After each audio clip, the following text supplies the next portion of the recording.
Meanwhile, the two top Zenith Ant battalions, one led by the boosted Ilcult and 7 queens, the other by the 12 remaining queens, led their divine forces against their respective targets, the hidden forest tribes and the celestial church.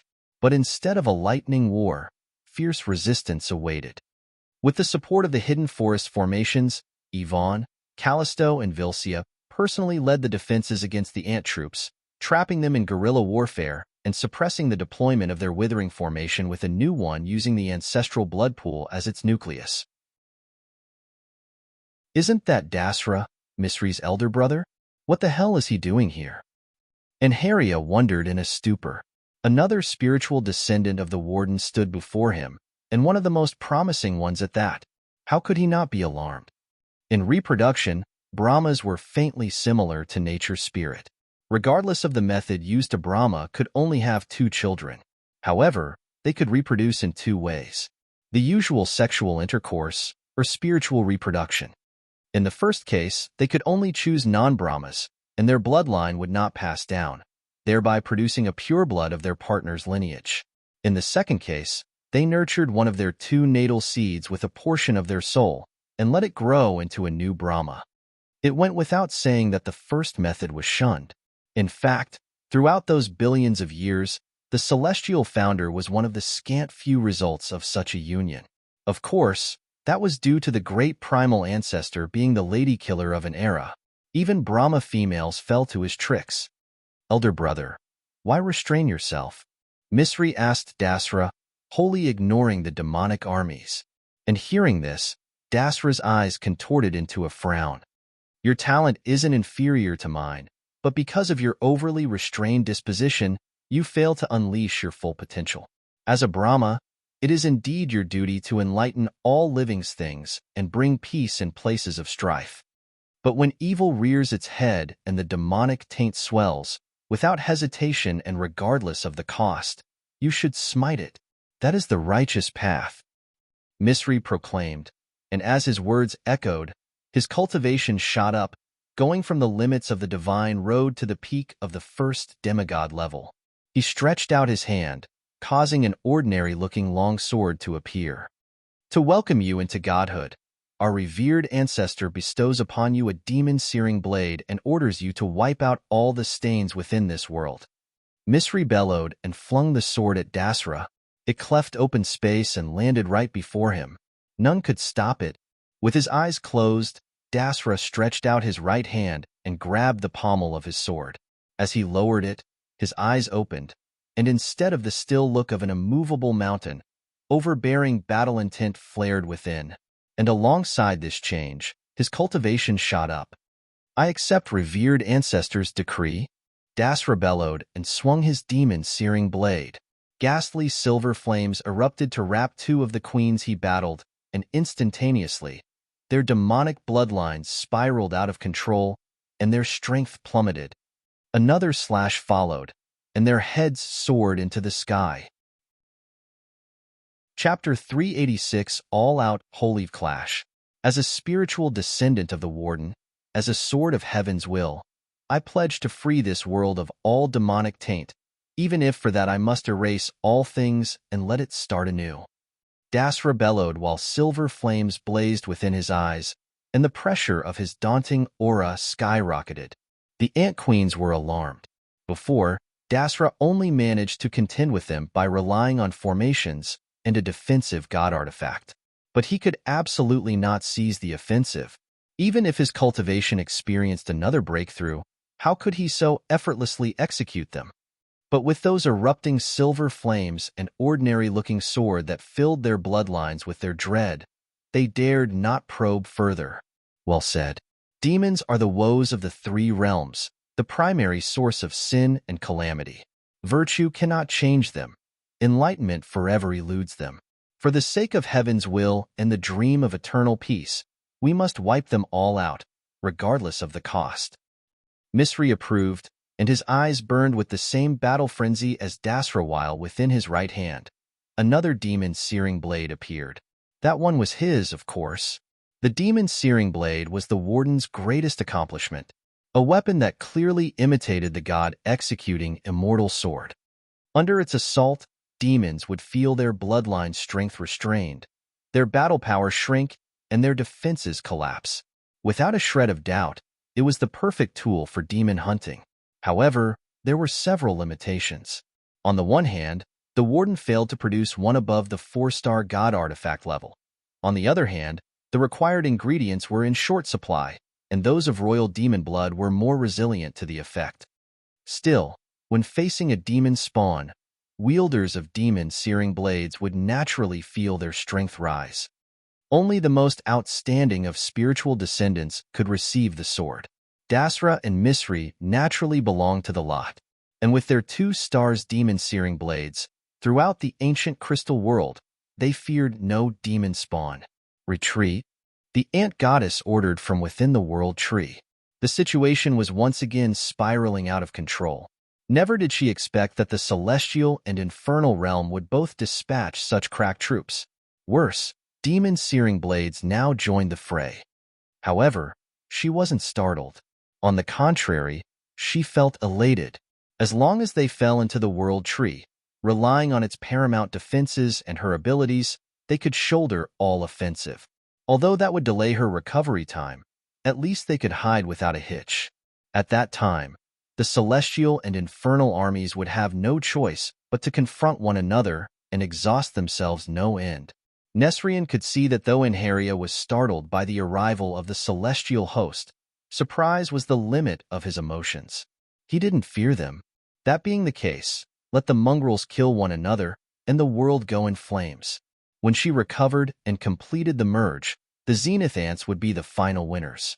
With Nesrian's command, the Ant Queens turned heels and flew back to the nest. But how could Dasra allow them to go back and forth? His demon-searing blade cleft the air, releasing a 10 meters long silver flame slash that slammed into the runaway queens. Their withering formation kicked into gear, eroding enough of the blade's power to marginalize the blow and allow them to escape scot-free. Meanwhile, within the hidden forest, the 2nd Battalion that confronted Yvonne's troops was also recalled, thereby forcing a frustrated Ilkalt to return to the headquarters. Alas, the Saint-level ants didn't receive such a chance. Massed within the Northern Khanate's troops, Conrad's Infernal Legion and Hidden Moon Pavilion unleashed unrestrained destruction upon them all, slaying them like cattle and making them scream the names of their mothers. The Southern, Western, Eastern, and Northern Barbarian Khanate saw all Zenith Ant presence extinguished by the Northern Khan's armies, and seeing their impending extermination and the path of retreat blocked, those demon ants had no other choice but to turn toward the Holy Continent to seek succor. Chapter 387, Cleaning the Ship. Crack, crack, crack. Never in its history did the ancient crystal world experience a battle of this scope. The sky rumbled, and the earth split. Towns collapsed, and cities quivered as if to announce the end of times. Without delay, Kron dispelled the now useless anti-divine screen to focus the tower's strength on supporting the Holy Continent's safety. Ensuring peace for the Holy Continent's denizens was an immutable part of Conrad's plan, for if they failed to safeguard it, all the faith they built was in jeopardy. After all, Conrad wasn't posing as a distant deity, but as the god that stood among his devotees and guaranteed their prosperity as long as they worshipped him. The spread of such a faith may be simple, but so was its collapse. But Kron didn't let him down, and with the tower's support, prevented the Holy Continent from suffering from the tiniest ripple. In the barbarian continent, however, even Verena and Elsa's best efforts threatened to falter before the world-rending confrontation carrying on. At this rate, to say nothing of decades, it would be a miracle if they could endure 3 years. Boom boom boom. Misri, Dasra, Akash, and Nahol led the Devis while Enharia and his 500 elite nobles headed the demonic legions. If the celestial host won in numbers, with its 500 elite demigod nobles, the demonic legions won in quality. As for the leaders, both Dasra and Misri were forced to accept that with Ashara's armor and seal, Misri could tackle them both without showing weakness. Thus, at the end of the 3rd battle day, the two forces were evenly matched, with their casualties kept to a negligible minimum. But for the barbarian continent, that was another story. Although from beginning to end, neither side targeted them, The waves released by their godly collisions tore through the continent and caused the death of hundreds of millions. And that was due to Verena and Elsa's best efforts. Otherwise, the casualties would have risen to an alarming level. Even the confronting forces were aware of it. Someone, something, is changing this world's structure level to make it able to endure our clash. This requires a profound level of truth laws. Who can accomplish it? Dasra, Misri, and Haria, and all the higher realm experts wondered in astonishment. Primal laws were the pursuit of all higher realm talents, and achieving wielding in one, the achievement of a lifetime. However, in the history of the three realms, even achieving wielding and primal laws was a nigh impossible feat. Perhaps due to their embodiments or some other reason none could comprehend, the Overlord and the Warden aside, primal law wielding eluded even primogens. Throughout history, only two Deva gods managed to reach primal law wielding. The great primal ancestor and his son, the sun god Surya. In the great primal ancestor's case, it was due to luck. In Suryas, it was inheritance. The great primal ancestor chanced on a natural concentration of laws that reached such an extreme that a law seed was produced. As for Surya, knowing that his death would lead to the Ravmalak's decline, the great primal ancestor bestowed his law seed and blood upon Surya, thereby allowing him to replace him as the Ravmalak primogen. Although the relationship between the two was, at best, strained, to avoid lineage decline, it was an unavoidable compromise. Besides those two, the Overlord and the Warden, only ancient human gods achieved primal law wielding. Clearly, that couldn't be a coincidence. Many ancient demons and devas claimed that in ancient times, humanity was overly favored, but a scant few rationalized that it wasn't humanity that enjoyed favor. Rather, demons and devas were granted mighty boons at birth, but hard limits in life. Of course, that school of thought wasn't popular. Faced with Haria's threat, the non-circers of the infernal cult couldn't sit tight, and with the following confrontation that sent shivers down all their spines, many attempted to flee.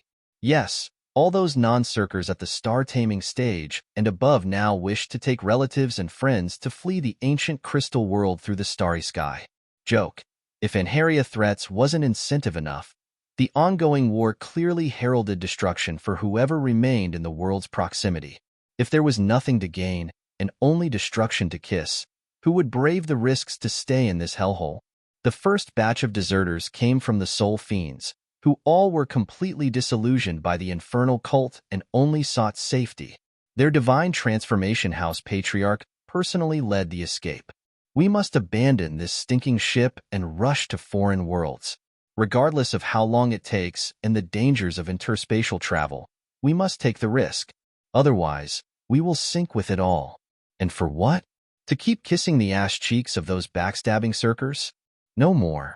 The infernal cult is over. To each its own. Come brothers and sisters, pack the feeble and space treasures and let's go. This was the former third cult elder's speech before he led his scant few divine rank and star-taming stage experts into an all-out prison break.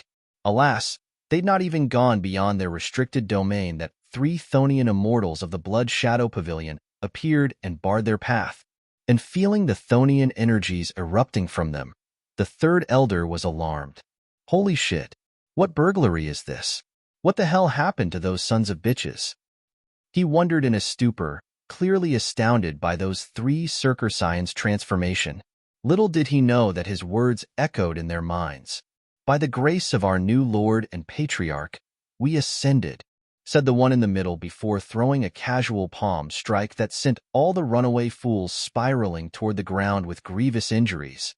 At that time, within the Circer Domain's ancestral hall, Birkin, Gulistan, and Chimera discussed the infernal cult sphere predicament. We can't keep wasting energy watching out for deserters. How should we handle them? Birkin inquired from within his seat. Apply martial law and kill them all. In any case, Master only requires the human-blooded. The rest are lucky if he makes them undead. But with the new entrants, they've already lost all value.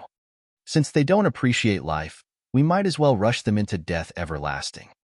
Chimera replied, and hearing this, Gulistan nodded in approval. I agree. The soul fiends, slaughter fiends, blood fiends, serpent fiends, and the remaining houses all no longer serve any purpose. We might as well use this opportunity to find out who is worth keeping. Lay down a trap and give them a false opportunity for escape. Whoever takes the bait, who we kill. Though not of particularly high quality, their corpses can still serve as nutrients for the lower generations. At worst, we can make them undead puppets. Gulistan endorsed Chimera's motion, and Birkin had nothing more to say. Very well, you can set it up. Besides agreeing, of course. Meanwhile, within the Jade Dynasty, the World Gate opened to welcome back Conrad's traveling consorts. Kron exclaimed with his cheeks reddened by ire, while he aimed his wobbling right index at the astounded Ileana. What nonsense was this? Why did it seem that she was the one speaking out of turns? What other meaning could 6 feet under possibly have? Kron, please calm your anger. I'm sure Ileana didn't mean to curse Conrad, but you must admit your words are a bit confusing. Can you please explain what you meant by them? Nils mediated with a forced smile. Her words made Kron arch his eyebrows, but he soon dispelled his wrath. Hum. I admit my math is inaccurate. I can't tell the precise number, so I just said 6 feet under. Master currently resides within the ancient crystal world's inner core for cultivation purposes. With that said, he asked me to brief you on the recent events. Kron replied, then proceeded to retell all that occurred in the lady's absence, with Conrad learned theatrical gestures to illustrate it all. And that is how Master escaped damnation to embark on a new road. Now, the barbarian continent is in flames, death overflows, the world structure borders collapse, and the higher realm armies battle without a care for the destruction they unleash. At this rate, I'm afraid before they can break through another level, Lady Else and Lady Verena will collapse from exhaustion. Kron sighed and lowered his gesturing hands. It couldn't have been that serious. Master really got crippled by leaves? How could that be? You must be exaggerating.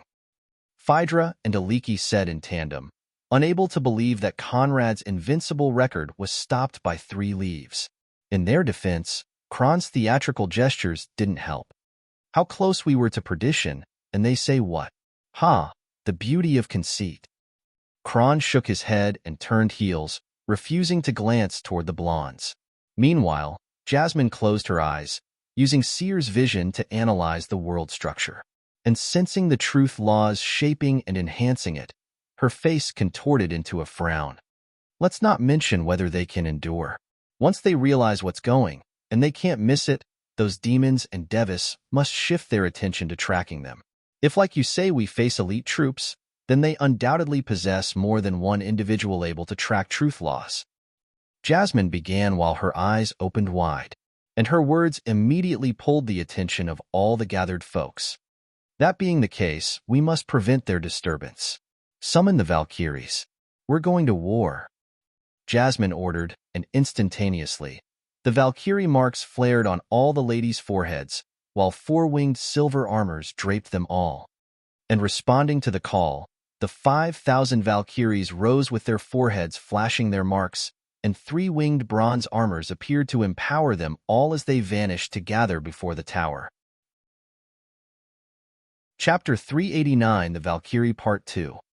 While Enharia and his 500 elites, Dasra and Misri prepared to leave their bases to investigate the origin of the structure change, thousands of light beams erupted from the Jade Dynasty and crossed the sky to descend upon them. Their eyes rose, and as the light dispersed, they were startled to see a legion of 5,000 beauties dressed in 3-winged bronze armors, at the helm of which 8 with silver armors stood. Those 5,000 women appeared like an organized division, forming 5 distinct lines of female soldiers.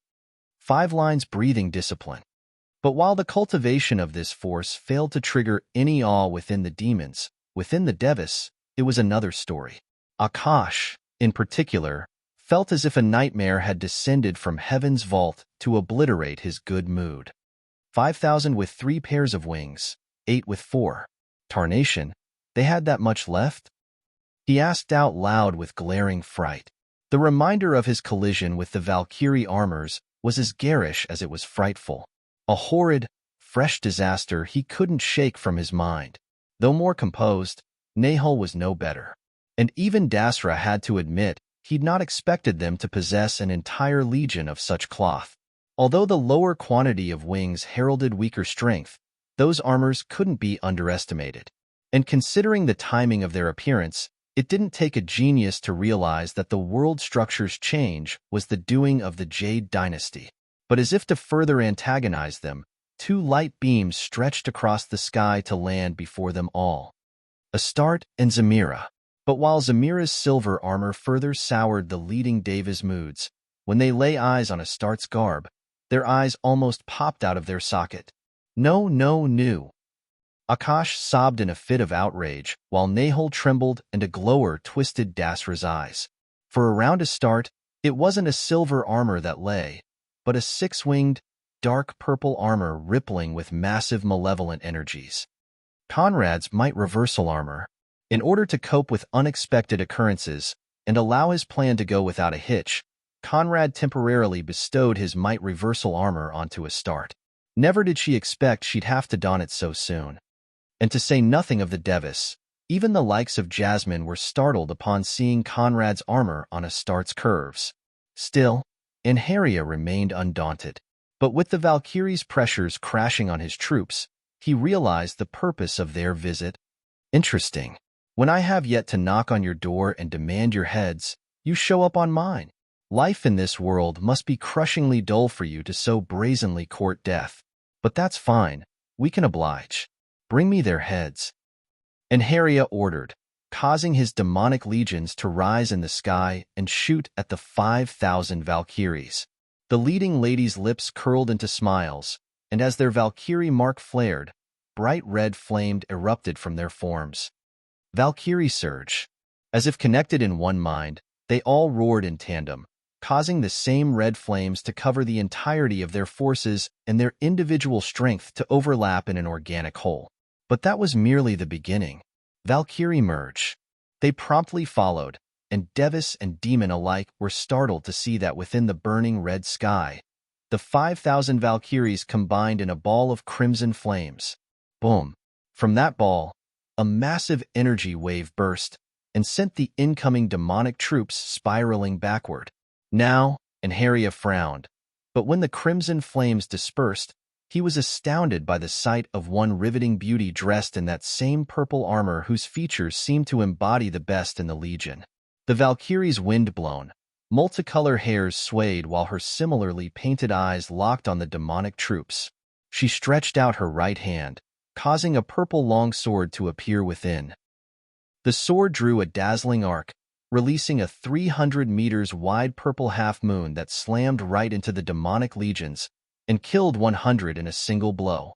Rage and indignation blazed within Anharia's eyes as he shot into the sky to stand between his forces and that new creature.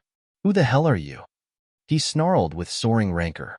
In one move he'd lost more soldiers than in his 3 days' clash with the Devis, and it was all due to his underestimation of the foe.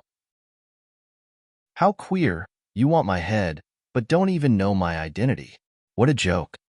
A strange chorus of perfectly synced voices thundered within the sky as the Valkyrie's lips parted. As the words boomed within his ears, Anharia felt his cheeks redden. "I am the Valkyrie, the Jade Emperor's consort, here to reward your conceit with unrestrained destruction." The Valkyrie exclaimed and stretched out her hands, causing a purple sphere to entrap celestial and infernal forces alike. Now, even if they wished to let the two clash and reap benefits, the Devis couldn't see such a plan through. Still, even before Conrad's armor, Dasra wasn't perturbed. This time, he'd come prepared. In fact, if he knew what he faced in their previous confrontation, he didn't believe he would end up defeated. But as he rose with his brother to engage the Valkyrie, a deeper worry trotted within his mind. Where is he? The armor was present, but the man wasn't. Dasra couldn't help but feel a strange sense of foreboding spread within his heart. Alas, that question wouldn't find an answer, and as the Valkyrie entrapped the two forces in a deadly clash that would stretch across years, within the ancient crystal world's inner core, Conrad's cultivation reached another stage. The ethereal layer of fog shrouding access to the fourth layer broke, and as the overflowing death above saturated his Thonian flesh and soul, Conrad broke through the fourth layer of the blossoming death art. And the problems began, because as soon as he broke through, the black gate within Conrad's mind opened, pulling him into a realm of eternal darkness where a faceless figure stood with a long black robe and cloak. Death incarnate. With his eyes shut, Conrad stepped forward, landing before death, his death without an ounce of fear. Meanwhile, within a distant realm, the system's true owner stood with Cloud, Night, and the happiness god beside him. His inscrutable eyes ignored all within the three realms to lock on Conrad that now stood on the threshold of death transcendence. Success or failure? Let's take bets. Chapter 390 Taming Death. Within that silent world of obscurity where neither breeze nor breath lingered, Conrad faced death. Be it mortals, cultivators, or deities, the one adversary none could truly defeat was death. From the moment we set foot in life, the scepter of death would forever linger beside us. Even those gods with endless lifespan couldn't escape that truth. In fact, besides strength, no, even before it, the reason why all set path on the cultivation road was the vain hope of escaping death's clutches. But throughout the Omniverse, how many dared boast success? But as Conrad peered into death's face of darkness, he didn't doubt he would join the ranks of the true immortals. Death was a silent adversary.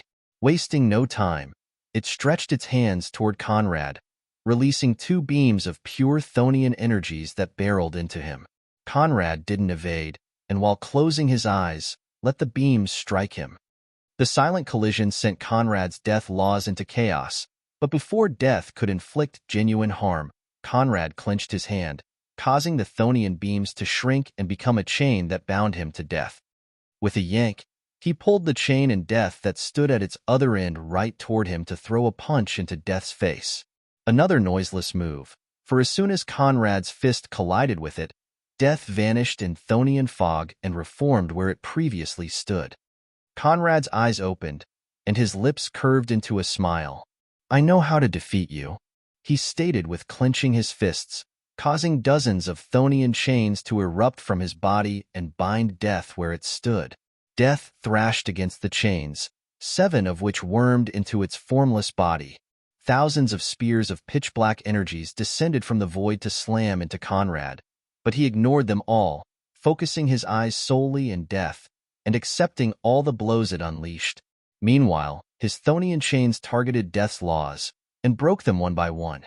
Thus, they clashed in a silent confrontation that stretched across an unknown amount of time. And bits by bits, Conrad grasped and broke death's laws, taking control of it and turning it into his slave. Henceforth, throughout the three realms, I am the supreme lord of death, Conrad proclaimed while extending his outstretched hands toward death, whose vain struggle carried on. The last of the laws broke, and the chains tightened, taking full control of death and forcing it on its knees. Indeed, death dropped on its knees, and as Conrad's chains retracted, death kowtowed, acknowledging him as its master before dispersing in an eruption of black wind. The scenery changed, and from within the ancient crystal world's inner core, limitless Thonian energies erupted from Conrad's form while his body became a beacon for all the Thonian forces of the mortal realm. And although the many couldn't sense this glorious event, beyond the three realms, some didn't miss it. "I lost," Night stated besides a jubilating Cloud. "Dare bet with me and underestimate my sworn brother." "Night, did my absence make you grow balls the size of the sun? How bold." Cloud rejoiced with a burst of laughter. And before such a deplorable sight, the happiness god dared not make a sound. After all, time taught him that although his cultivation now stood at the summit of the legendary god rank, before those existences, he was nothing more than an ant. No, he didn't have the qualifications to call himself an ant. To say nothing of the system's true owner. With a wave of their hands, Night and Cloud could eradicate all lives within the three realms. Before them, even the Overlord and the Warden couldn't raise any storm.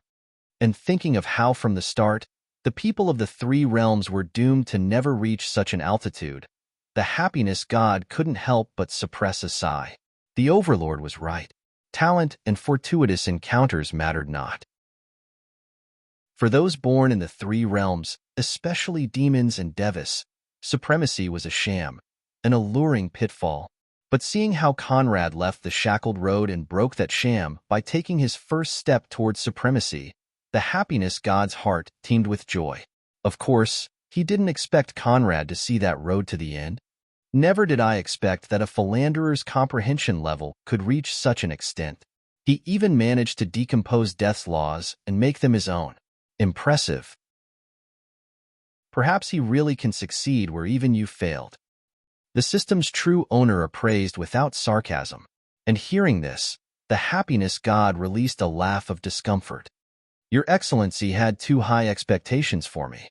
Even with the system, achieving that level is forever beyond my abilities. He straightforwardly replied while scratching his head. Then, he lowered his eyes, aiming them at his lord's back. Though, I'm still curious as to where the ability of his rod hails from. With your Excellency's eyesight, surely, you can understand its roots. The happiness god inquired, and by ability, he of course meant the golden rod. Who knows? Throughout the Omniverse, such abilities are not uncommon. Even within the three realms, you have more than one race with similar innate powers. Meanwhile, some people are born with natural blessings or curses that cannot be traced to anyone or thing. I am not that bored as to investigate the root of such an insignificant ability. The system's true owner replied in a casual tone, and the words made the happiness god unwilling to probe further. Eldest brother, no need to be that uptight. I actually find it to be an interesting topic of conversation. Cloud began, then shifted his attention toward the happiness god to whisper a "don't let him startle you." That naturally didn't escape his eldest brother. Knight shook his head. Only you can find interest in such boring matters. The system's true owner retorted, forcing Cloud to shift his attention back onto him. Haha, one must know how to enjoy eternity. Though, while it is true that similar abilities are not uncommon, I find it strikingly similar to some forgotten friends. Cloud pursued, kindling both the happiness god and the system's true owner's interest. Oh, and who would that be? He asked with mild curiosity. The Empyrean dragon race, of course. I know it's been trillions of years, but eldest brother, how could you forget? In the past, Dragon Dark and Dragon Mercy even abused that ability to snatch unsuspecting women from other immortals and enslave them for good until the Great Elder took actions to stop them. Cloud replied while stretching his hands in a yawn. But little did he expect his words to trigger a violent reaction from within his eldest brother. The system's true owner turned to face Cloud, paused, and stared at him with frowning eyes. What did you just say? He asked after a moment of silence, causing Cloud to wonder why his brother showed such a strange reaction. Wasn't this an obvious link anyone in their position would have made? The Empyrean Dragon Rod does exactly the same thing as that Conrad's Golden Rod. There is absolutely no difference. And in the past? Cloud reiterated, but before he could finish his words, the true system's owner's eyes widened in disbelief, and he turned, shifting his eyes back toward Conrad for closer examination. Alas, he was startled to see that Conrad was nowhere to be seen. He no longer stood within the three realms. Where is he? He snarled, and stretched his vision throughout all verses and dimensions. In less than a breath of time, he found Conrad's new location and vanished to pursue him. The happiness god was scared out of his wits while Cloud blinked in disbelief. Why such an exaggerated reaction? It's not like Conrad is part of the Empyrean dragon race. Cloud muttered, unable to comprehend this wild outburst, and shifted his eyes toward Knight, whose face had long since contorted into a frown. Seeing this, Cloud understood his thought.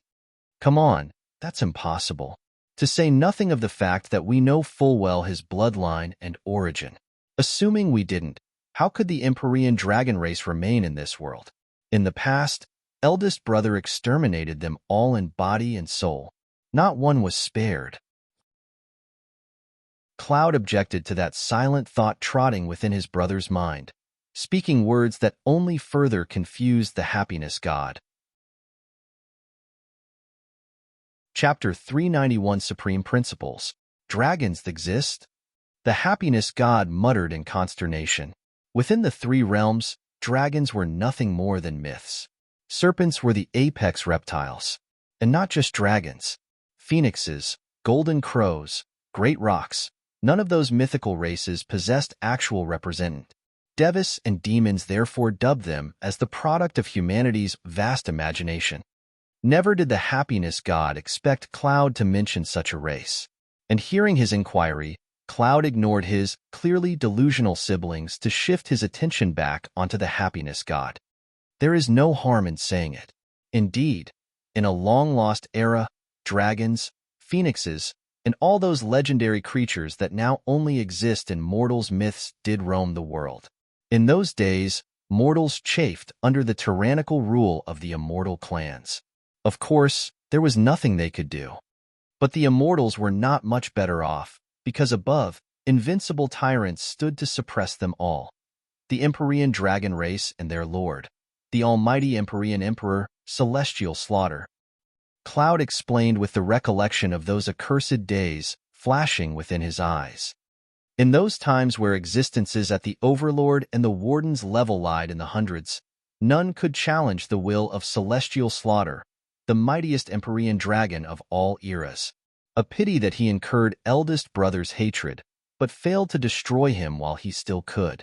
The natural result, you can guess. Cloud pursued before returning his attention on tonight. You, Moon, sister-in-law, and I all witnessed their fall. In this era, only one remainder of them should exist, and we know full well where he is. How could you possibly make such an absurd assumption?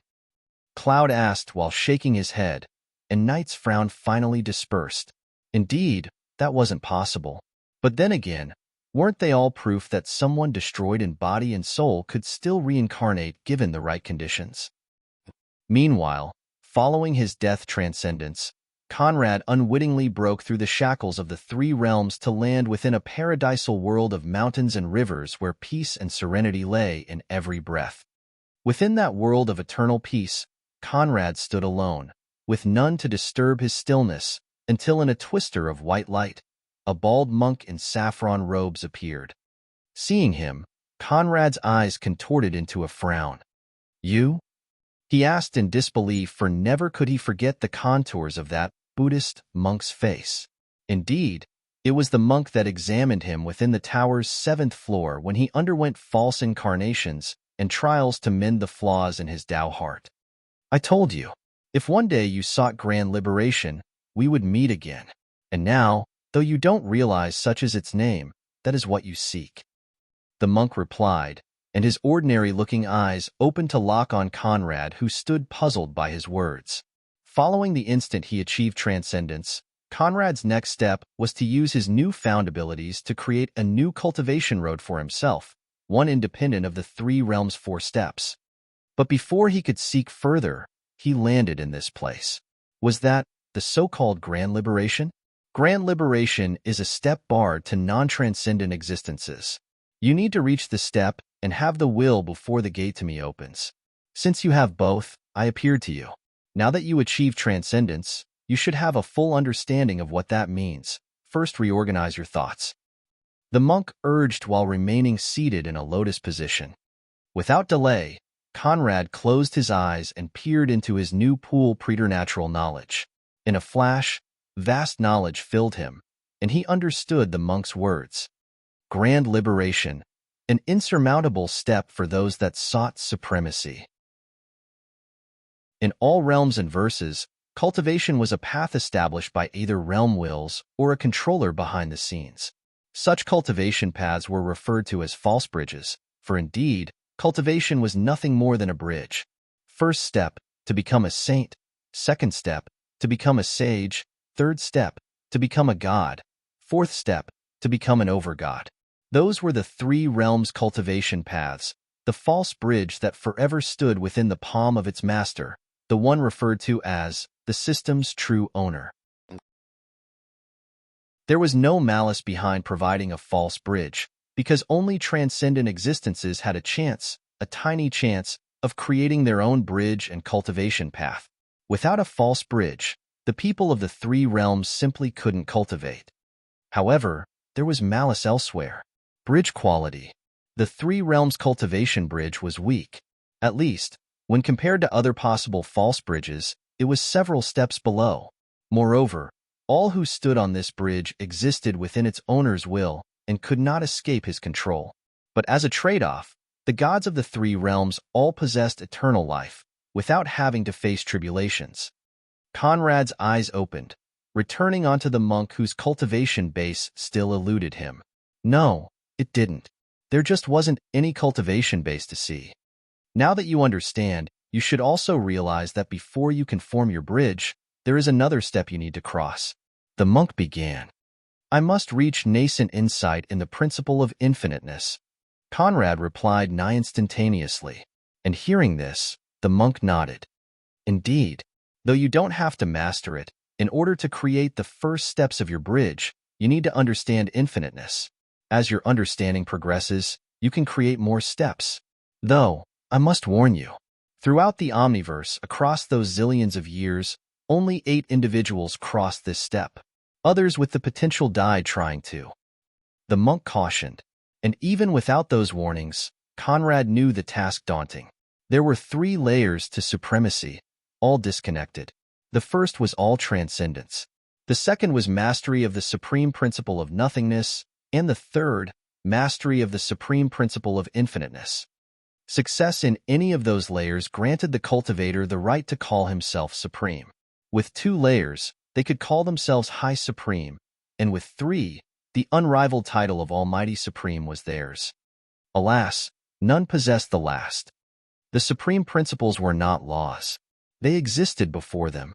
And now, as Conrad recalled the words from the first cultivation step he heard within the tower, their meaning became clear to him. In the beginning, there was 1. 1 produced 2, 2 produced 3, and 3 produced all things. In the beginning, there was nothingness. Nothingness produced infiniteness, infiniteness produced the laws, and the laws then birthed all things. Therefore, those 3 forces stood beyond all cultivation principles as the true paths to supremacy. And now, in order to create his own bridge, Conrad had to reach nascent insight in infiniteness. Without delay, he sat cross-legged and connected to all the laws in the Omniverse to see through the veil of their roots, understand infiniteness, and forge his cultivation bridge. Chapter 392, Nascent Infiniteness Insight. Within Conrad's mind, a multitude of forces emerged, connected in a radiant chart of all colors imaginable and unimaginable within existence. Those star-shaped forces were nothing less than the laws. All base laws appeared. All higher laws followed. All primal laws joined the fray. Thus, within Conrad's mind, the complete chart of laws now stood like a constellation. Conrad bound them all, forcing them to show the way toward their origin, that one source they heralded from. The process didn't take 10,000 years. It was a single moment determining whether the candidate had what it took to see through the veil of the supreme principles. In success, the new road opened. In failure, it closed for good. However, before Conrad's pressure, open it did. Bright light erupted from all the laws, connecting them all in a single, where a new realm lied. A new realm of knowledge, force, and understanding all bound in one principle. The principle of infiniteness. And in that instant, Conrad achieved nascent understanding in infiniteness, thereby taking another step towards supremacy. Sensing the change, the monk nodded in approval. But Conrad's eyes didn't open. Instead, building on his new understanding and transcendental powers, he opened the door he desperately sought, the path toward the formation of his own cultivation bridge. As he did, the peaceful realm was disturbed by the garish descent of tribulation clouds. Those tribulation clouds didn't stem from any realm will, but from the Omniverse itself. Though the steps differ, all true bridges begin here. The monk stated, more for himself than Conrad, who could no longer hear him. Suffer 10,000 tribulations, go through all your incarnations and return to your origin. The life that saw your appearance in the Omniverse, your emergence from nothingness. If you can endure all incarnations and extricate yourself from your very own samsara, then you have the right to form your bridge. The monk declared, and as if to back his words, a lightning bolt erupted from the tribulation clouds to slam Conrad where he stood. That cloud didn't target his body or soul, but the very principles of his existence and samsara. Once it struck, Conrad's appearance changed, going from his transcendental looks to an above-average man with short black hairs.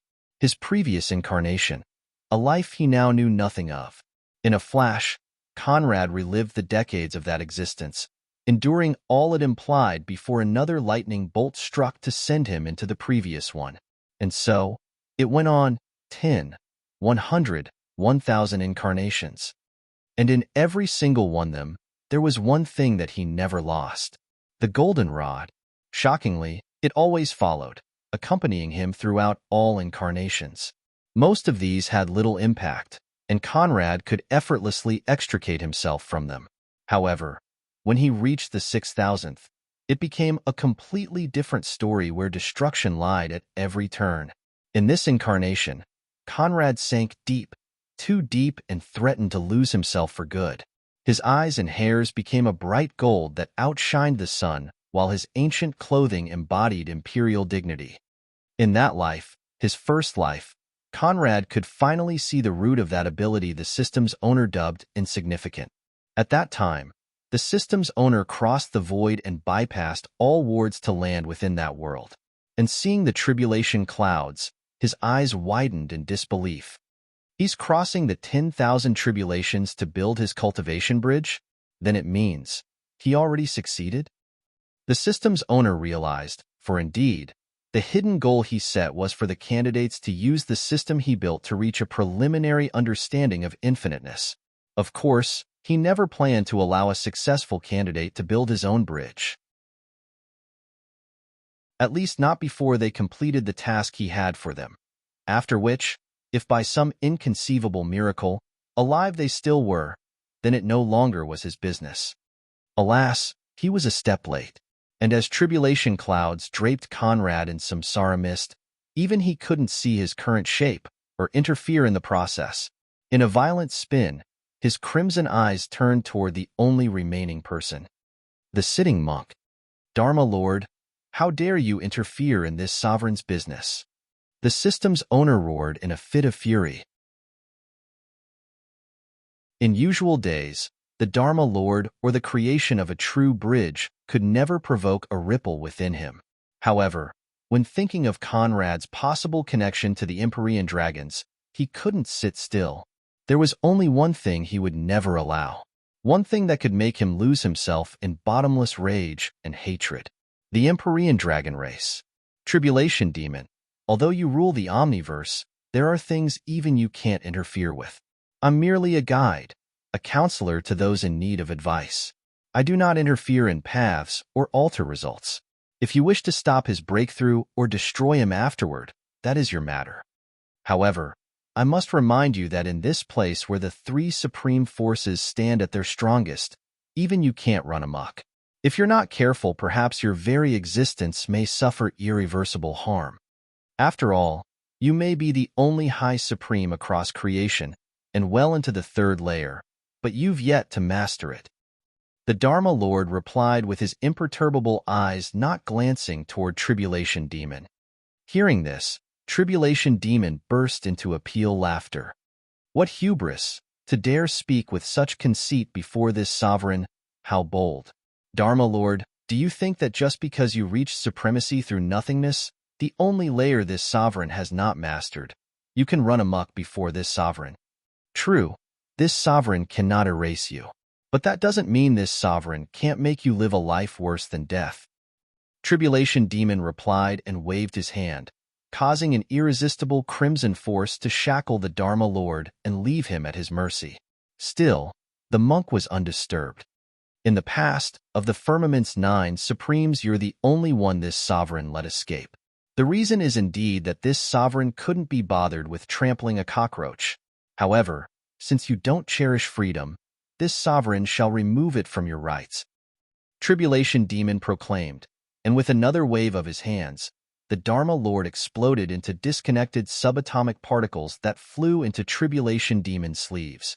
And from beginning to end, he didn't bother struggling, for indeed, it was pointless. And if anyone that understood the concept of supremacy saw the Dharma Lord collapsing with such ease, they would have undoubtedly be scared out of their wits. However, the Dharma Lord found his fate unsurprising, for throughout creation, only one person could say the three words "I am supreme" with absolute confidence. That person was Tribulation Demon, the sovereign ruler of the Omniverse.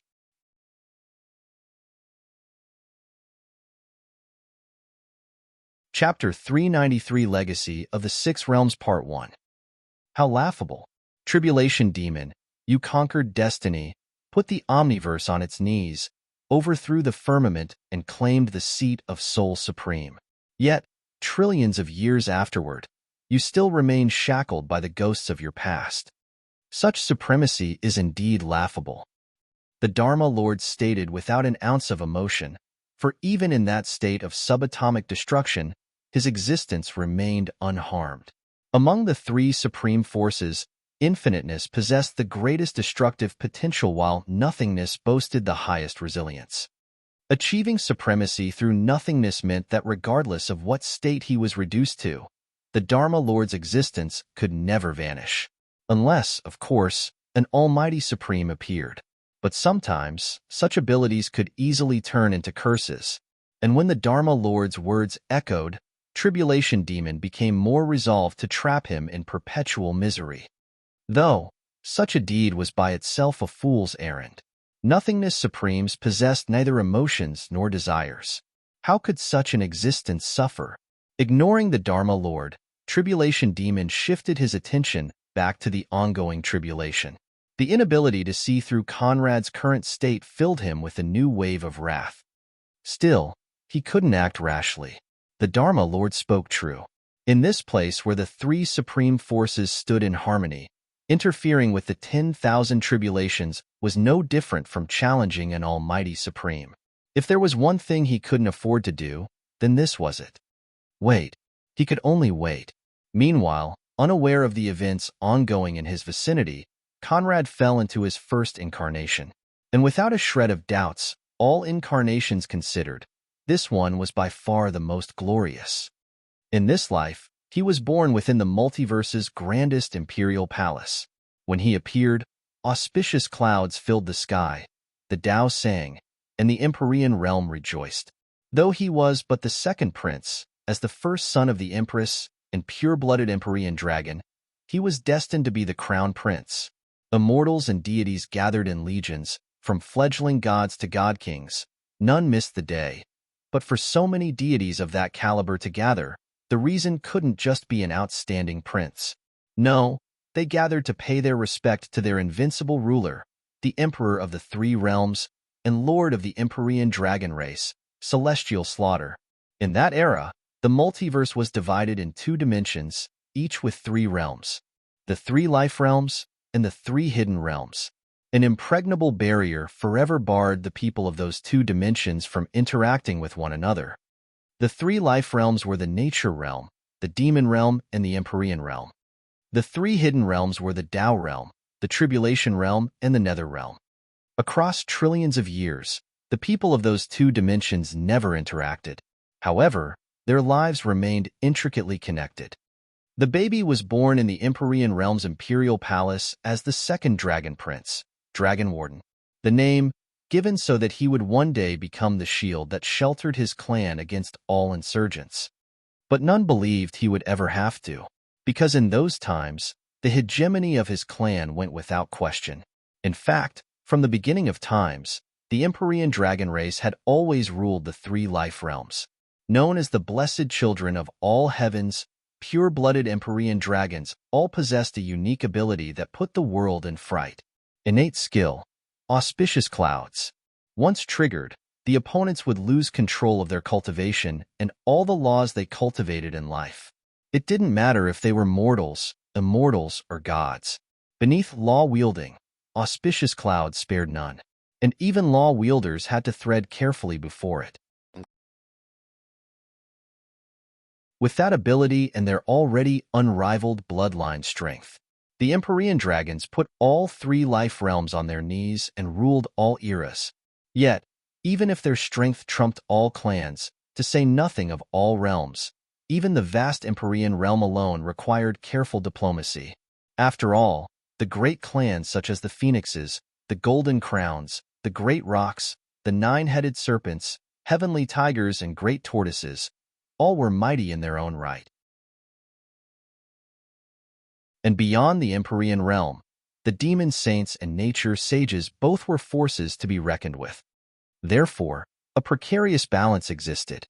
But this all ended in the demon realm's rebellion that saw the rise of the two strongest experts in the Empyrean dragon race's history. First Prince, Highest Dragon.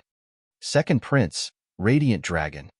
The day those two broke through godhood, all realms shivered. In one step, Highest Dragon became a matchless god-emperor and single-handedly suppressed the invading armies. But better, Celestial Slaughter became a zenith god and exterminated all demon rulers, the passive nature ancestors, and those bird gods that chose to stand by and watch the events unfold. Highest Dragon became the Great Elder, Radiant Dragon became the Empyrean Emperor, took the imperial name of Celestial Slaughter, and installed a regime of absolute terror that kept all realms groveling. 100,000 years later, the two brothers again broke through, one becoming a zenith god that stood infinitely close to the next level, while the other rose to the unprecedented altitude of primordial deity. Henceforth, all firmly believed that none could again challenge their rule. The immortal clans crawled, endlessly currying favor with the Empyrean dragons, and forsaking all past dignity for a bit of respite. The demon saints and nature sages were no better, forced into a life of humiliation and reckless oppression. Meanwhile, the innocent mortals suffered the abuse of the immortal clans, either through the aftermath of wars they had nothing to do with or by direct slaughter to turn them into cultivation resources. It was in those times that Conrad, or Dragon Warden as we should call him here, was born. From infancy to maturity, all adored and hailed him as the #1 talent of the life realms in 100,000 years. And indeed, that wasn't inaccurate.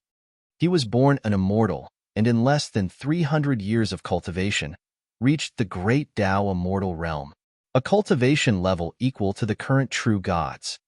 Indeed, cultivators of that era were incomparably more powerful than those of today's three realms. The word god simply didn't have the same meaning. On the day he achieved that realm, Dragon Warden was officially sealed as Crown Prince under the gaze of all immortals and deities.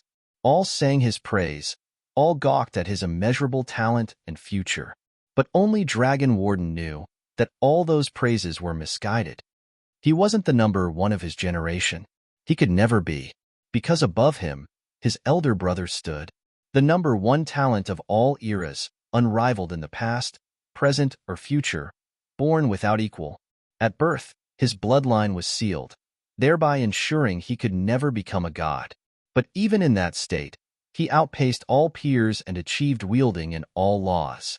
Although there only was 10 years of difference between them, although that elder brother never fought for fame or glory and could perhaps never become a god, when he looked at his back, Dragon Warden always felt incomparable pride and elation.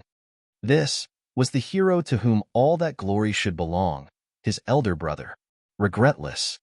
And though the world and their father, especially, strove to set them against one another, Dragon Warden didn't doubt that this brotherhood would endure an eternity. The bond was just that strong. Or so he thought.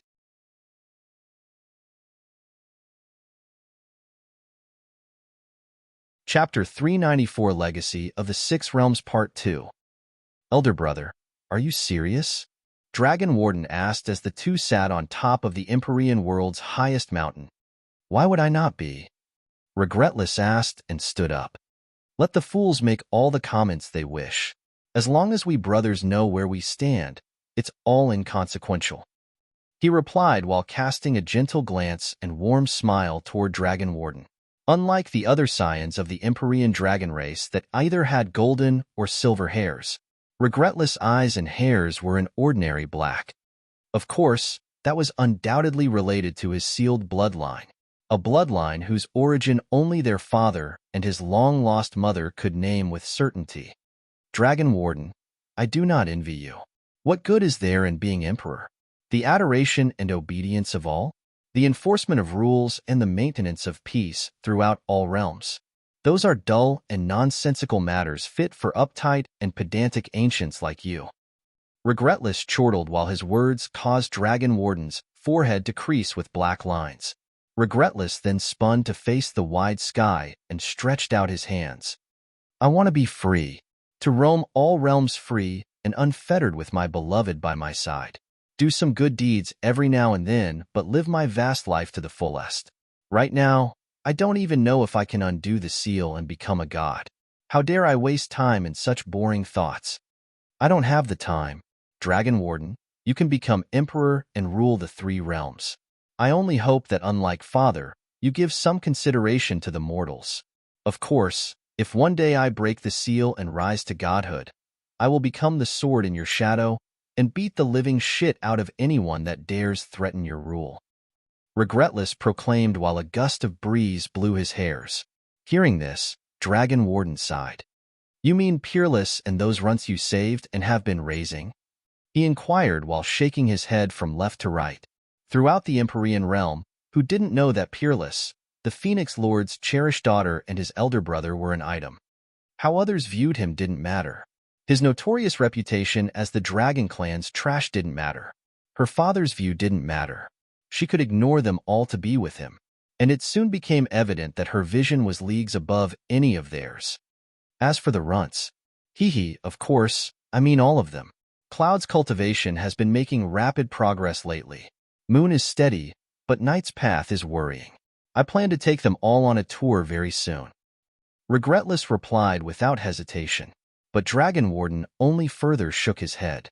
How sorrowful. Dragon Dark and I are your blood brothers, but are completely cast aside for the sake of outsiders. So much for brotherhood. Clearly, a pair of doe eyes and some sassy runts are enough to put us in the background. Thinking of how Imperial Uncle spent all these years teaching you, he must be full of grievances. Dragon Warden sobbed, causing Regretless to burst into a peal of laughter and wrap his shoulders in a friendly embrace.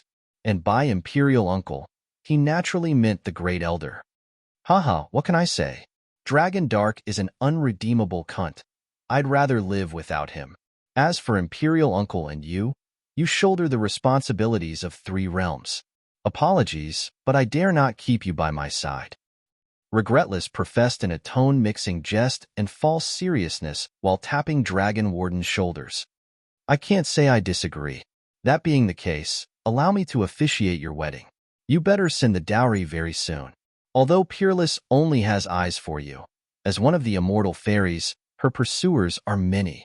The Phoenix Lord is a sensible man who undoubtedly doesn't want you as his son-in-law. If you keep delaying the matter, someone else might just snatch her. Dragon Warden cautioned, half joking, half serious. And with their level of proximity, Regretless understood the seriousness within his jesting tone. Don't worry, I recently found an opportunity that might allow me to bypass the bloodline seal. I want to attempt a breakthrough into godhood before officially asking for Peerless' hand. Right now, although Imperial Uncle supports me, with your Imperial Mother being such a pain, the Phoenix Lord might not be at ease. But if I arrive with god-level cultivation and startling might, even he will have to cave in. Peerless is my woman. She may disregard the jeer, but I will never allow anyone to scold her for being blind and dim-witted. The day I take her hand and make her my wife, all within the 3 realms must gawk in awe. Regretless pledged with blazing determination, and Dragon Warden approved. I await the day, but little did Dragon Warden know that his fears would become reality in the worst manner imaginable. This time, Dragon Warden stood within his father's imperial study, answering the summon that forever changed the direction of all their lives. I've already issued the imperial decree. You will marry Peerless and become the Phoenix Lord's son-in-law. Celestial Slaughter declared, and as if struck by a bolt of lightning, Dragon Warden trembled in shock. What did you say? Imperial Father, you can't be serious. Dragon Warden exclaimed with a surge of indignation. Since when do I jest? Are your Imperial Father's decrees jokes for you? Celestial Slaughter inquired, without turning toward his crown prince. This is utter rubbish. Throughout the Empyrean realm, no, throughout the three realms, who doesn't know that Peerless is elder brother's woman? For centuries they've been together. It's fine if you don't want to bestow them with an imperial wedding, but how could you give her to me? Doing this, you're telling the world that I covet my brother's wife and used your favor to snatch her. This is no different than putting us at each other's throat. Why? Why must you strive so hard to pit us against one another? Imperial Father, I won't accept this. Dragon Warden snarled in outrage. Alas, that roar caused no ripple within his immovable father's heart. All right, I will tell you the same thing I told her. You can choose not to accept, but if you do, if the two of you don't get married, Peerless aside, the entire Phoenix clan faces extermination. I've already secured her relatives. All are in my hands. I believe that better than most, you should understand that I always do what I promise. Celestial Slaughter replied, his words dumbfounding Dragon Warden, who couldn't believe his ears. Do you know why I don't include her in the list? Because if I do, she may take the risk of martyrdom and choose to perish alongside her clan. But when only her remains as the survivor, that is another story. Can Peerless, for the sake of love, condemn her entire clan to extermination? I don't think so. What about you, Imperial Son? Celestial Slaughter asked and spun to nail Dragon Warden with his golden eyes. Dragon Warden, it is time regretless, and you understand that you are the crown prince. You are my heir, the next sovereign of this world. There is nothing you cannot covet, nothing you cannot have. The world is yours. If Regretless can accept this, then from now on, he's free to do as he sees fit. I will never suppress him again. But if he can't, then you can't blame me for being merciless. Celestial Slaughter pursued, with his every words carrying the pressure of his primordial force. By the way, the engagement ceremony happens in half an hour. Peerless is preparing as we speak. You should do the same. Unless, of course, you're willing to see the Phoenix race wiped out. Also, I've gathered immortals and gods to bear witness to the event. The choice is yours. Celestial Slaughter added before vanishing in golden light. At that time, Dragon Warden realized that the die was cast, and perhaps their brotherhood wouldn't survive this. It did not. Within the wedding hall, immortals and deities of all clans gathered to bear witness to the union of the Empyrean Crown Prince and the Phoenix race's first princess.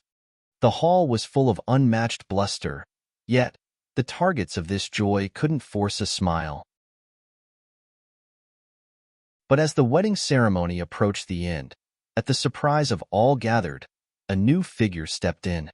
Dressed in a simple white robe unfit for his imperial status, Regretless walked into the scene with paced, but oppressive steps and his eyes blazing with never-before-seen wrath and rancor. All immortals and deities turned to face him. So did Dragon Warden, but Peerless couldn't, and kept her eyes lowered on the ground. Regretless, this is Elder Brother's wedding ceremony. Coming in so late, aren't you disparaging our crown prince's face? Dragon Dark, who never missed an opportunity to strike at his eldest brother, questioned. Regretless ignored him, and with the same paced steps, advanced till he reached the hall's center. There he proclaimed, I only have one thing to say. All realms be my witness. Peerless is my woman, my wife. Whoever dares take her from me, is who I kill. Regretless bellowed, and carried by his erupting cultivation and the unimaginable power of his laws, his words echoed throughout the Empyrean realm.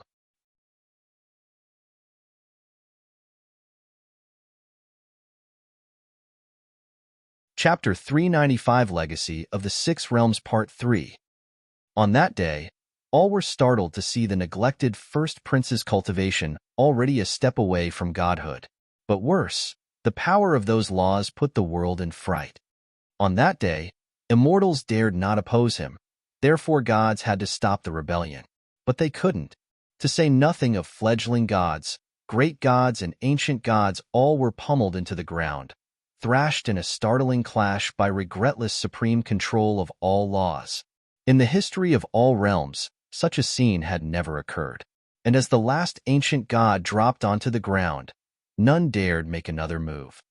But how could Dragon Warden not see that this was all part of their father's plot?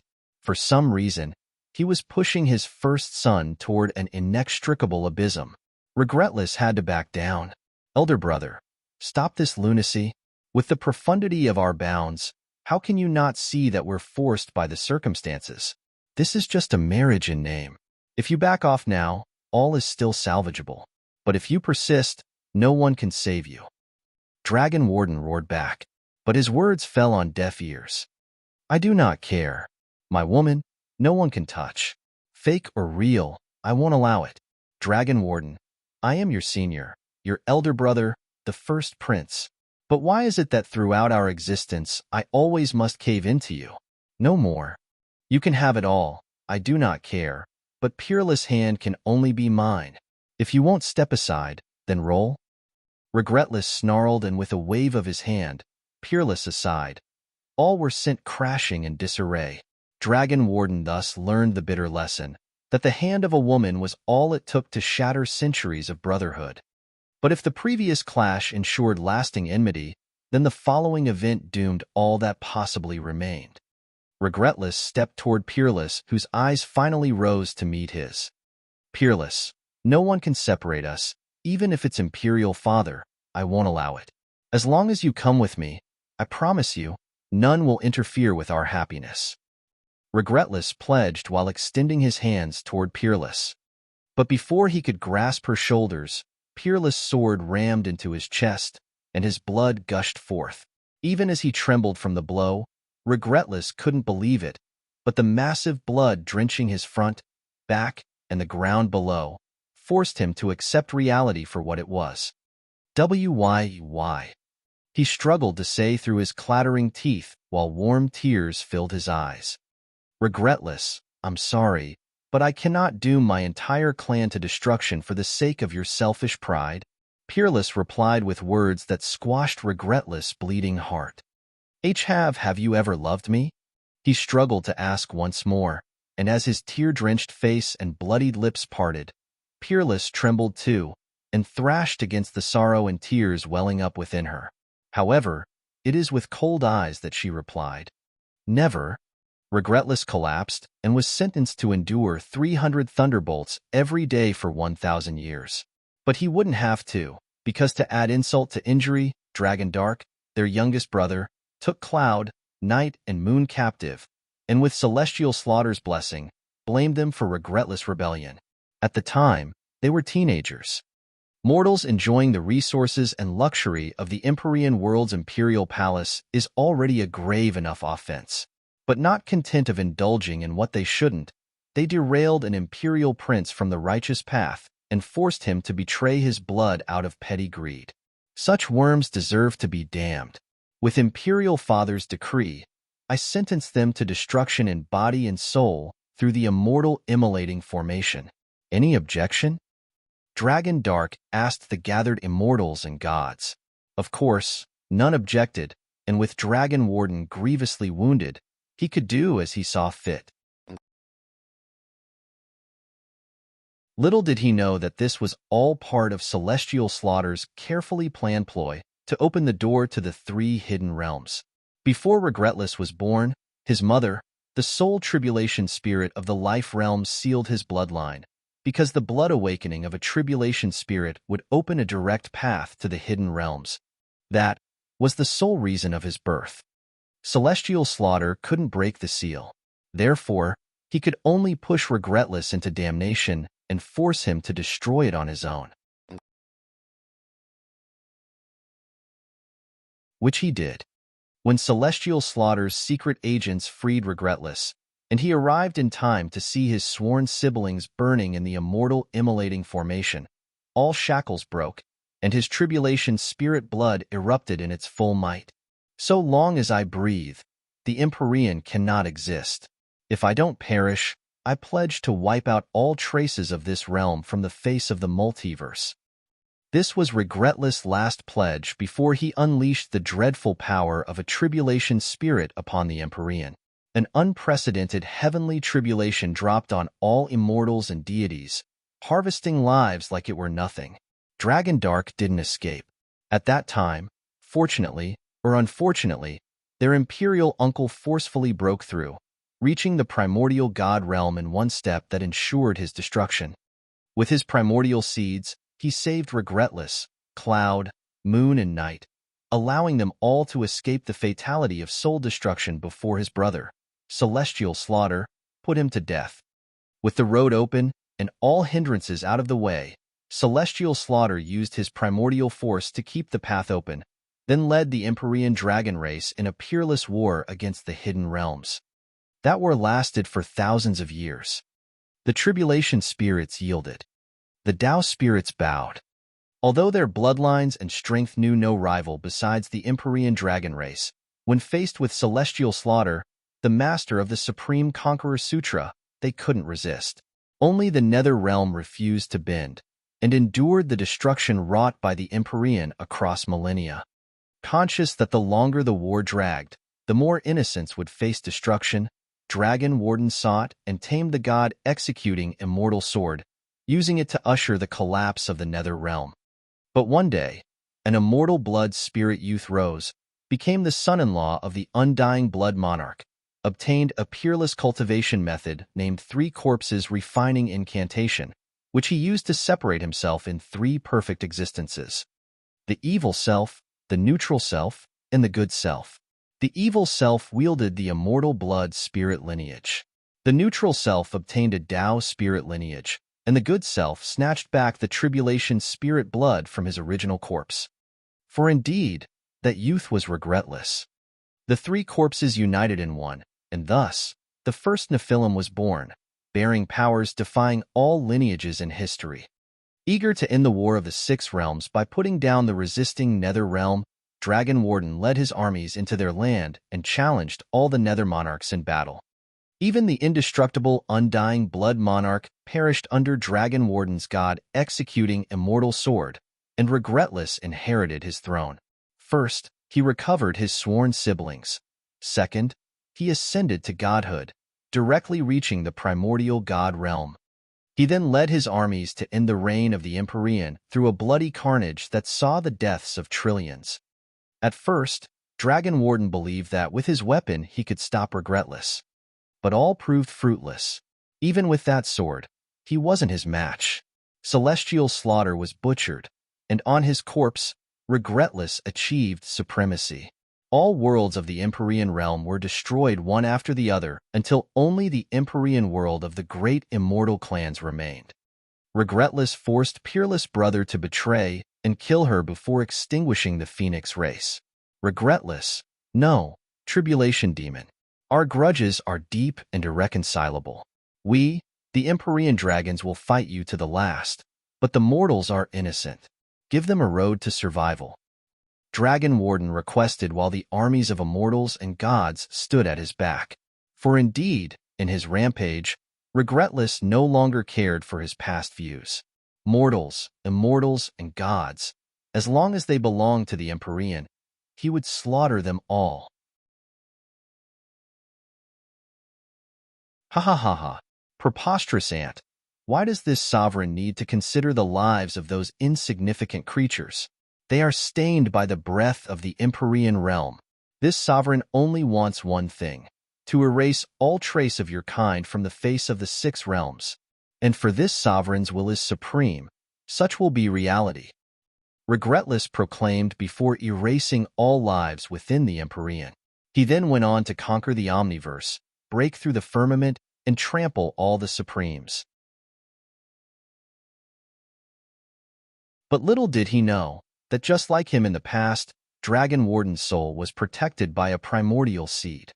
That seed maintained a sliver of his existence and allowed him to reincarnate after several millions of years.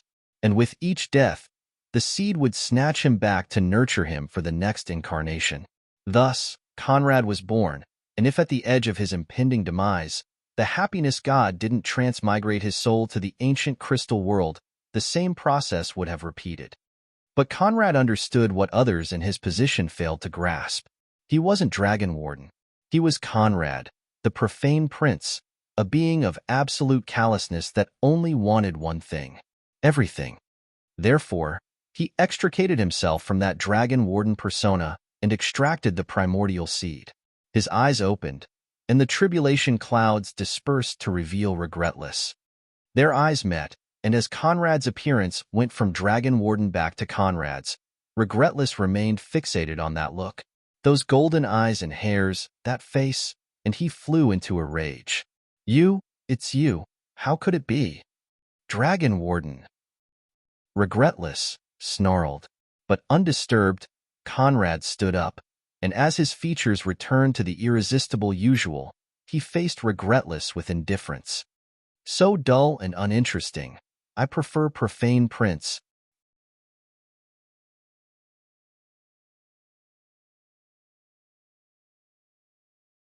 Chapter 396. The Omniarch Spurts Blood.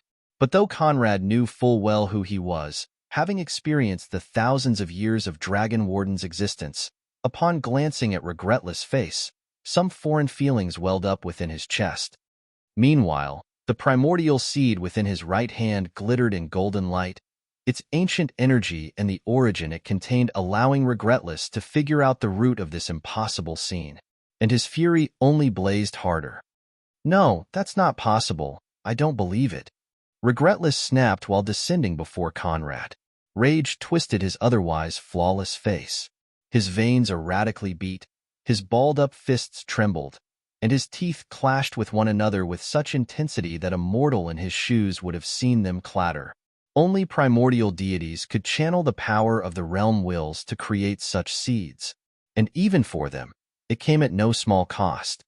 This was a part of their life they would never recover, the highest form of protection they could bestow. Highest Dragon, their imperial uncle used to save Regretless and his sworn siblings, thereby ensuring that even without Celestial Slaughter's sword, he wouldn't live for much longer. And following his demise, throughout the Empyrean, there was only one primordial deity left: Celestial Slaughter. And for that reason, this was inconceivable.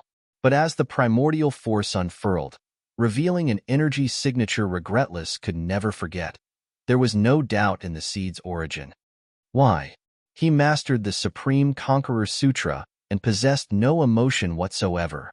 Within his heart, that cold, kin-slaying heart of his, only the conqueror's will existed. Why would he endure the pain of breeding this seed for you? Regretless bellowed while stretching his trembling hand toward the primordial seed trapped within Conrad's grasp. But then, he stopped and lifted his crimson eyes toward Conrad, whose indifferent, icy hues held him in disdain. Indeed, within Conrad's eyes, disdain was the only appraisal Regretless obtained. Why? What makes you different? What makes you better? I was born without equal. From infancy to maturity, no one could compare with me.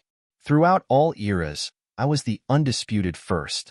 Yet, it is you that obtained the glory, the respect, the love, the care, while I was forced to suppress myself and endure humiliation. Why? I am the firstborn. I am the eldest. What rule within heaven and earth forces the elder to surrender everything to the younger? Dragon Warden, more than him, I loathe you. You robbed me of all that should have been mine. You robbed me of Peerless. Everything that happened is because of you. You ruined me for eternity. I am supreme. All things within the Omniverse bend to my will, but because of you, I cannot share it with the only one that really mattered. How dare you breathe? I do not allow it. Regretless howled in a maddened frenzy while seizing Conrad's collar. And if not for this unique space suppressing his voice, Regretless howl would have shredded all within the Omniverse. He was that mighty. Still, amusement and disdain stood strong within Conrad's gaze. Are you done? Boy, you are noisy. Conrad replied with his lips curved in a derisive smirk. Regretless, I owe you nothing. You are the result of your own ineptitude. There is one thing all knew. Peerless knew it, Celestial Slaughter knew it. I know it. Only Dragon Warden didn't. Conrad began while his empty, left hand grabbed Regretless' wrist and shoved his grip away. You are an insecure bitch. Conrad spat without an ounce of restraint, his words causing the already twisted Regretless face to contort further. What did you just say? Regretless munched the words. Think about it, with your talent and Imperial Uncle's backing, you only had to be patient, and the world would ultimately be yours. The only reason why Father made your life difficult was to use you as a key to the hidden realms. Once it proved useless, he would, of course, no longer bother with you. Father had neither emotions nor desires. He didn't know fear. He didn't know conceit. Naturally, he didn't know scorn or the desire to oppress. He was driven by a singular purpose, the will to conquer. That is the Supreme Conqueror Sutra. Therefore, at one point, he would have let you go to focus on finding new ways. That wedding clearly was his best effort. The stage he prepared for you to self-immolate yourself, and he knew you so well that he didn't doubt he'd succeed. But you? The brother that had been by your side and grew up under your nose for centuries, and the woman you claimed to love didn't even produce enough insurance for you to restrain yourself. You had no faith, you had no trust, all because you're insecure. It is in your nature, in your bones, and no amount of power can change that. What a joke. You ruined yourself. Stop shifting blame. Conrad verbally hacked at Regretless' heart, speaking truths he wished not to see. Oh, by the way, the boy you killed, that half-dragon, half-phoenix bearing an uncanny resemblance to Peerless and some faint similarities to me, remember? Conrad asked, and as he spoke, his tone grew crueler. Anticipating his next words, Regretless' eyes grew wider. He's yours. Of course he is. Peerless struggled so hard to keep him alive. Never did she expect he'd perish in his father's hands. I admit, Dragon Warden didn't, either. By the way, although hairs and eye colors differed, you and I used to bear a striking resemblance to one another. And you were half-dragon, half-tribulation spirit. Considering the boy's age and dragon blood proportion that couldn't escape your sight, how could you not guess that he was yours? Dragon Warden had to pass him off as his son, otherwise, how could he be raised in decency? TSS, what a shame. What a loss. And such a good boy he was. Ah, I really am not good uncle material. Ha ha ha ha ha. Conrad burst into a peal of fiendish laughter while Regretless' eyes went bloodshot and his heart's frantic beating shot UPS. Pooh. An iron taste filled his mouth, and he spurted the first mouthful of blood in trillions of years.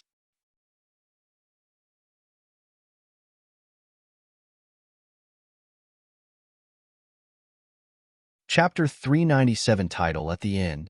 Staggering, Regretless took 4 steps backward before stabilizing himself. Spurting blood already? I guess old age spares none.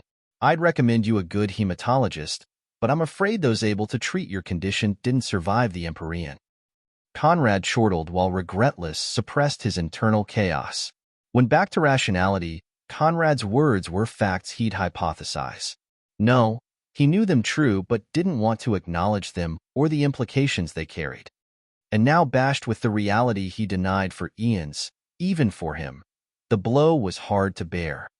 Crimson lightning erupted from his form, while the might of his inscrutable powers unfurled. This sovereign will erase you, once and for all.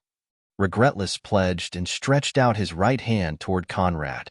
Indeed, when transcendent beings were concerned, the term kill no longer applied. The only way to end their existence was to erase it altogether. And throughout the Omniverse, only 2 still possessed that ability. The trapped Dharma Lord, and Regretless, of course. However, even before Regretless' impending strike, Conrad remained undisturbed.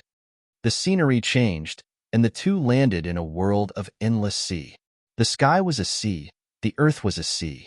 In fact, aside from the place they stood in, everything lied within that endless sea. No, you won't. Rancid idiot. Conrad replied without an ounce of fear.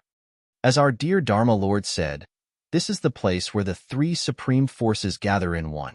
On this day that I build my bridge with the Almighty as my witness, you have no right to run amok before me and interfere with my moment. First, go cultivate some more. Conrad's snide rang within regretless eardrums, but fell on deaf ears. You underestimate this sovereign. Even the almighty will of this realm cannot protect the one this sovereign wishes to eradicate. Regretless proclaimed and stretched out his hands, causing the crimson tribulation lighting around him to morph into a crimson bow. He bent the bow, aiming it at Conrad's face and forming a crimson arrow, the same crimson arrow that ended the Empyrean. But from the bottom of the endless sea, an immaculate bridge rose to tear through the vault of heavens. Conrad and Regretless both found themselves on this bridge, which seemed able to shoulder all within creation. The endless sea roared and gathered a gargantuan force that threatened to obliterate all throughout the omniverse. But now, that force aimed solely at Regretless. Yet, he didn't care, and still arched his bow. This was a development Conrad was glad to see. If there was one thing he learned within his first incarnation, it was that while Regretless was ordinarily a shrewd man able to hatch plans that stretched across eons, he possessed one fatal flaw: wrath. Once he entered a frenzy, all rationality left him, and perhaps eons of unchallenged dominion further assured him of the correctness of his move. However, Conrad didn't doubt that if he struck, destruction awaited him. On his bridge, he was invincible. Of course, Regretless could choose to take a step back and wait for another opportunity. But for the one that claimed supremacy, such a choice was hard to make. Although Conrad's nasty tongue showed no apprehension, the fact of the matter was that Regretless was far too strong. A horrendous gap stood between them. If he could use this opportunity to erase him, then in the future, he could breathe at ease. But as the arrow was about to leave the bow, a vortex tore the space to see the entrance of a new individual. Knight, and with his new memories, Conrad could identify him with ease. Knight, long time no see. As gloomy as ever. I didn't miss you, Conrad stated, and his words confirmed Knight's suspicions. However, he wasted no time in pointless banter. Eldest brother, even for you, this is no different from courting destruction. Take a step back. Knight urged without reservation. Moreover, celestial slaughter's return is impending. With the Conqueror's will's endless self-improvement, no one can gauge what level he will reach. When he reappears within the omniverse, we need the sacrifice of an infiniteness supreme to obliterate him for good. Otherwise, he will run amok without end. Where are we going to breed another candidate in the assigned time frame? You are invincible. The past, present, and future do not have your match. Today or tomorrow, what does it matter? Furthermore, what better revenge can there be than having the beloved son self-destruct to end the father? You do not have to do anything. He's already on the road. You can watch at ease how those you loathe the most destroy one another. Knight rationalized, for indeed, this was Regretless' original goal and the reason why he created the system. Back when he slew his father, celestial slaughter, Regretless wasn't supreme, and there were certain mysteries he didn't comprehend. The first ancient secret, the Supreme Conqueror Sutra, possessed two unique abilities no one knew of: endless resurrection and endless self-improvement. Those that mastered the Supreme Conqueror Sutra existed within nothingness. Once destroyed, such an individual would vanish from existence, only to reappear eons later. But without fail, they would always be at least stronger than the force that ended them, or rather, stronger than that force was at the time. In this case, primordial God, triple top lineage, and all laws wielding Regretless. Even in the ancient era, this wasn't a force non-supremes could contend with. Moreover, back then, Regretless had already achieved transcendence in 3 primal laws. Although the current him was incomparably stronger, unless he reached the almighty supreme altitude, he couldn't erase the Conqueror's will without self-destruction. Regretless would of course not ruin himself to end celestial slaughter, or anyone else for that matter. Alas, when he broke into the firmament, all those infiniteness supremes refused to compromise, leaving him no other choice but to seek a new road. Create a new infiniteness supreme. But if achieving supremacy was such a simple task, the zillions of years-old firmament wouldn't have had only 9 supremes. For the sake of that goal, Regretless used the infiniteness principle to create systems which he scattered across all the multiverses. Each multiverse saw a different system, but there were 2 things that remained unchanged. First, the host was forced to pursue supremacy in one way or another. Second, a hidden quest goal to reach nascent insight in infiniteness by comprehending the system's roots and composition. Naturally, all failed. Conrad was the first successful candidate. Although Regretless hadn't expected him to achieve it without the system, that was of little consequences. The next step was to guide him toward mastery while keeping him under control through the very system he thrived on. Yes, the system was a parasite meant to become Regretless' tool to control a successful host. And recalling all this, Regretless calmed his ire and lowered his bow. Indeed, why waste such a golden opportunity? Conrad or Dragon Warden, it matters not. You cannot escape this sovereign's palm. In the past, you couldn't. In the present, you still can't. This sovereign will watch from the firmament how you undeviatingly step toward your doom. Regretless declared with his lips curled into a fiendish grin. Hearing this, Conrad chortled. Knowing that irreconcilable enmity existed, but allowing the foe to roam and grow no end. Now, that was true conceit. A path even Conrad didn't dare take. Admirable, Regretless truly was admirable. If the situation were reversed, Conrad would kill without exception. Amused, he stretched out his hand, causing bright light to erupt from his forehead and morph into a pure white sphere. With a wave of his hand, Celine's soul flew out of the sphere to land beside him. The sphere then flew toward Regretless. You can take it back. Henceforth, I am the system. 397. Henceforth, I am the system.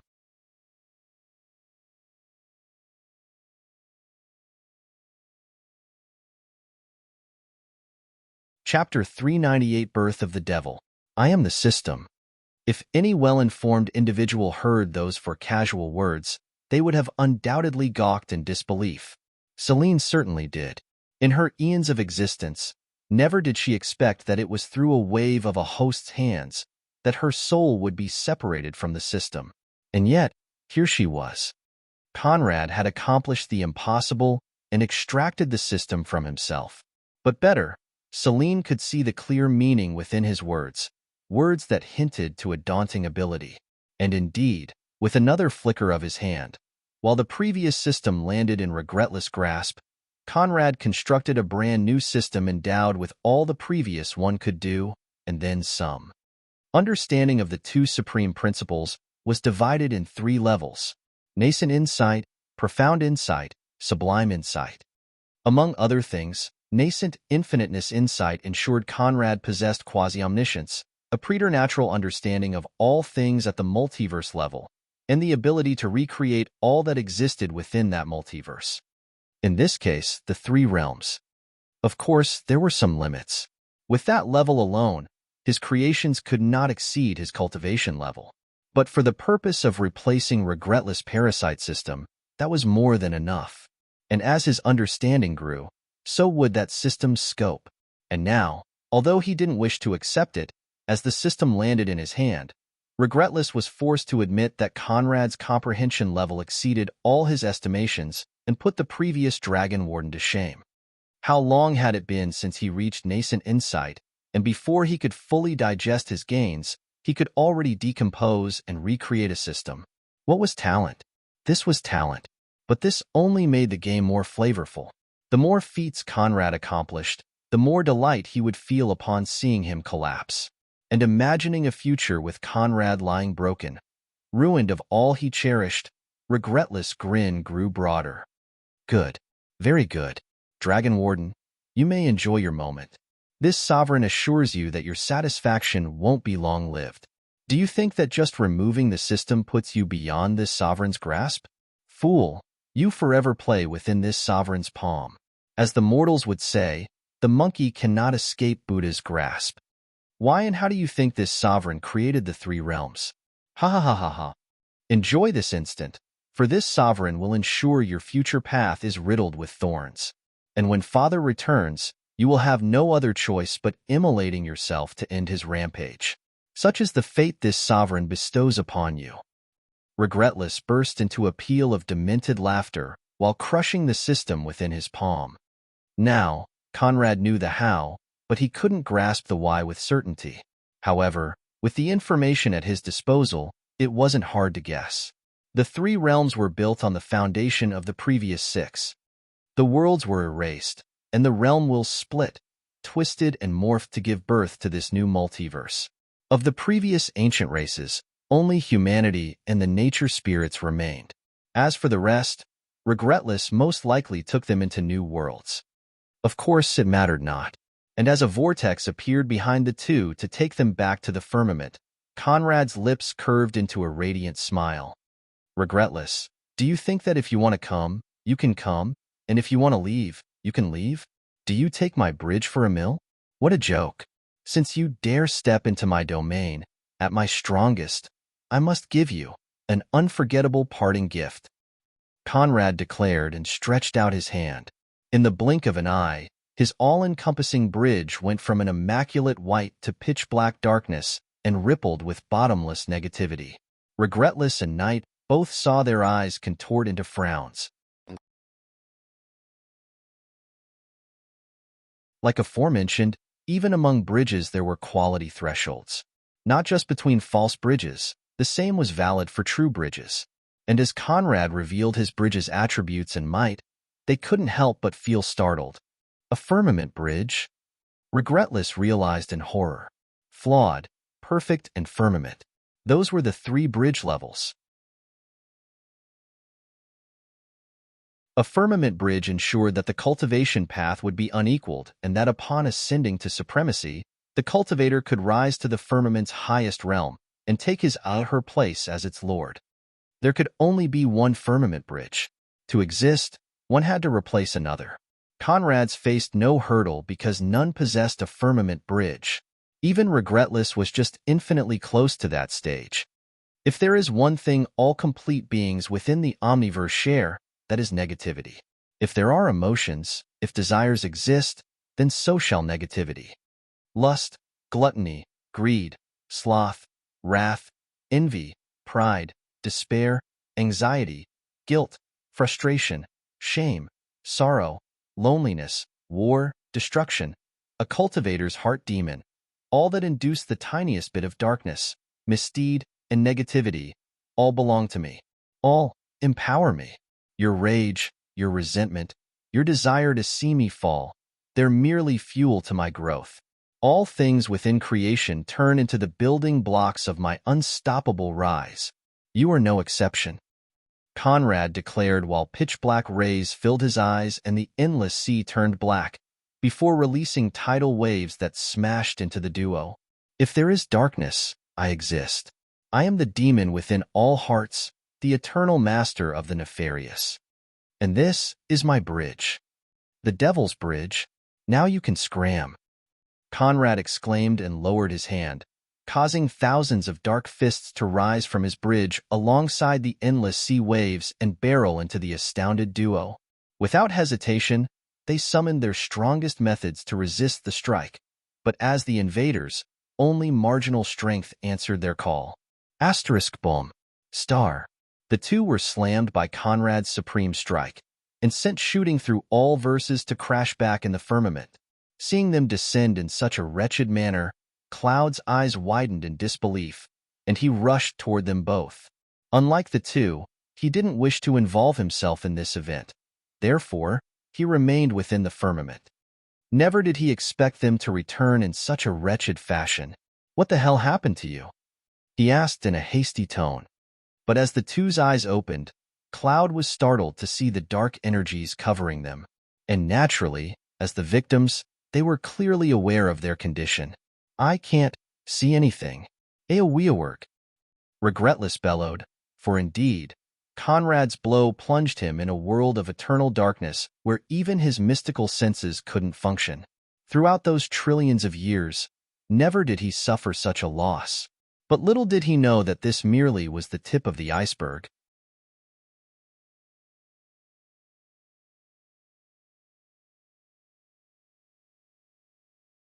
Chapter 399 Empyrean Inheritance. Meanwhile, the slack-jawed Selene stood completely dumbfounded beside a self-satisfied Conrad. Rancid punk. In the future, I will bring both Peerless and your mother back to life only to plow them beneath your powerless gaze. Conrad pledged, more for himself than anyone else before shifting his attention toward Selene. Her jaw threatened to drop onto the ground.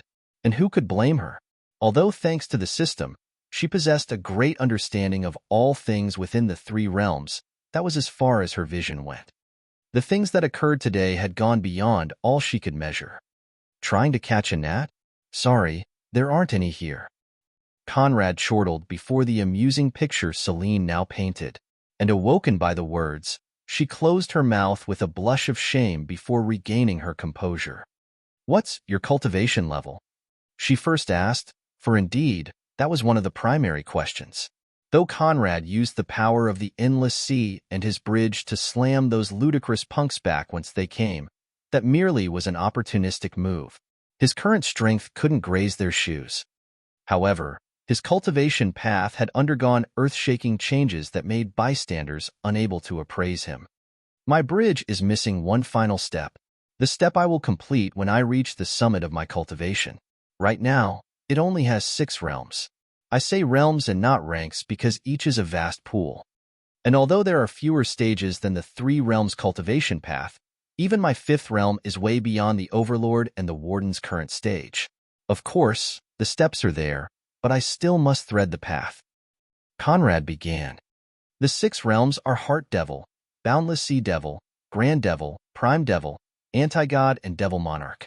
I'm currently at the early stage of the Boundless Sea Devil realm, with cultivation equal to a peak stage Nihility God. Conrad explained, and hearing this, Selene's eyes widened in disbelief. And I Highlighty God? Already? Are you kidding me? How could this be? She stammered, unable to accept this reality. From lowest to highest, the 3 realms God ranks were Minor God, True God, Void God, Nihility God, High God, Cosmic God, Ancestral God, Legendary God, and Over God. If based on cultivation alone Conrad was already comparable to a peak stage Nihility God, then didn't that mean that once he laid out all his cards, even high gods should fear for their lives? How could his rise be this rapid? What travesty was this? There is really no justice in this world. How old are you? How long have you cultivated for? What are we even doing here? I quit. This is not fair. Selene sobbed with a heart full of grievances and unwittingly speaking words that only made Conrad feel more complacent. What can I say? With preternatural talent and abilities, this is the least I can do. You don't need to feel so much sorrow. After all, not everyone is qualified to be the Profane Prince. Conrad replied with a complacent laugh while rubbing his philtrum. Of course, the reality is that the 3 realms cultivation bridge is inadequate. Although it gives simple access to eternal life, when compared to the primordial era's cultivation bridge, it is 2 steps behind. People like the Overlord were in the hundreds. Night and Cloud are far beyond the Overgod level. Conrad pursued. With the past memories fresh within his mind, he now knew what he was dealing with, and his current strength simply was insufficient. In the past, at his strongest, even without the god executing a mortal sword, Dragon Warden could pinch the likes of the Overlord and the Warden with 2 fingers. Yet, he was obliterated by Regretless without any means to resist.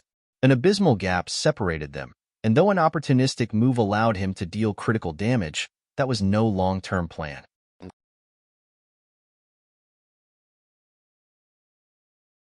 Worse, Night and Regretless were affected, but Cloud, Moon, and Blood Nether weren't. If any one of those 3 decided to take action, his life could quickly take a turn for the worse. Moon, he didn't fear. But with the enmity standing between Blood Nether and him, disaster could knock at any moment. There was no time to feel elation. Worse, if that weren't enough, From night and regretless lips he now knew that celestial slaughter would return, made even mightier by the conqueror's will. And he would return, within the three realms.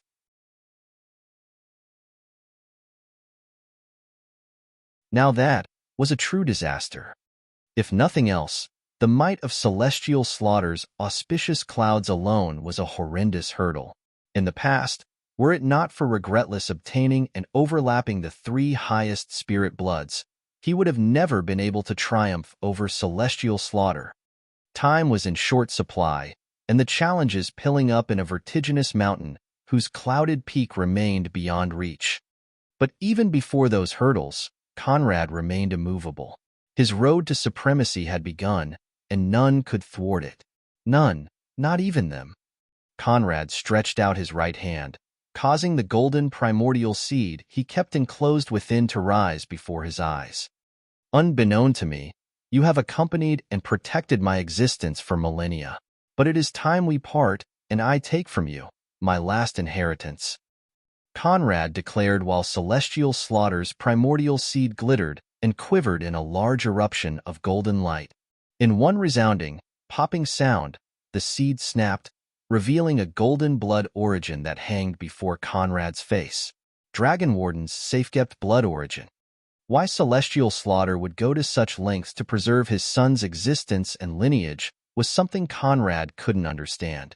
Indeed, just like Regretless mentioned, having mastered the Supreme Conqueror Sutra, celestial slaughter possessed no emotions. Only the conqueror's will animated him. But at the moment, it mattered not.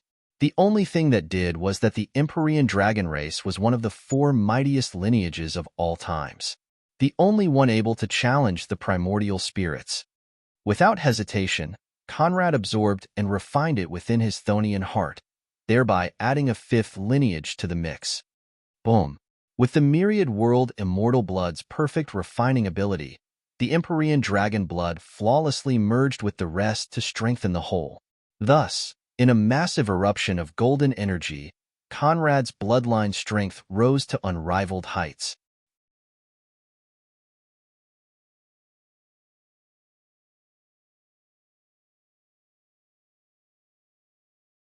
Chapter 400 Atomic Bomb. In the instant Conrad's eyes opened, Selene was forced to admit that now, perhaps high gods were good enough to fill the gaps between his teeth. If before she feared that Conrad's rise to the higher realms would set him back to underdog level, now, she no longer possessed such concerns. Now, girl, what should we do with you? Conrad inquired, bringing Selene back to a fact she had neglected. The reality of the mess she now stood in. No system, no new body, no revenge. As those realizations dawned on her, Selene's eyes expanded at Conrad, who still stared at her with a calm, smiling face. You don't happen to have use for a Nephilim soul, right?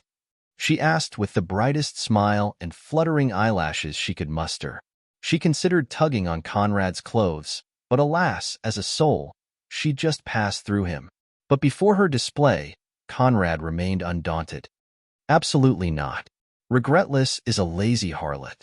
Although using the soul of a Nephilim as battery makes it much simpler for the system to produce bloodlines of various races, there are ways to skirt that requirement. And even if there weren't, little girl, I'm more Nephilim than you can ever be. Conrad replied with a garish chuckle. Holy cow! Selene despaired. Now, she didn't have any chip to bargain with Conrad. Although 1,000,000 years of exploration allowed her to obtain vast knowledge, she didn't doubt that to the current Conrad, her entire arsenal showed no appeal. What was she going to do? Sniff, sniff. Conrad, you can't be this ruthless. After all, I've served you quasi-faithfully for decades. Was it not for my grand generosity and negotiation? How could you lay your hands on the blossoming death art so soon? And without it, how could you reach your current altitude? Sniff, sniff. If only for that, you should have some mercy on me. Selene sobbed and dropped on the ground without an ounce of shame. Seeing this, Conrad rolled his eyes. Quasi-faithfully.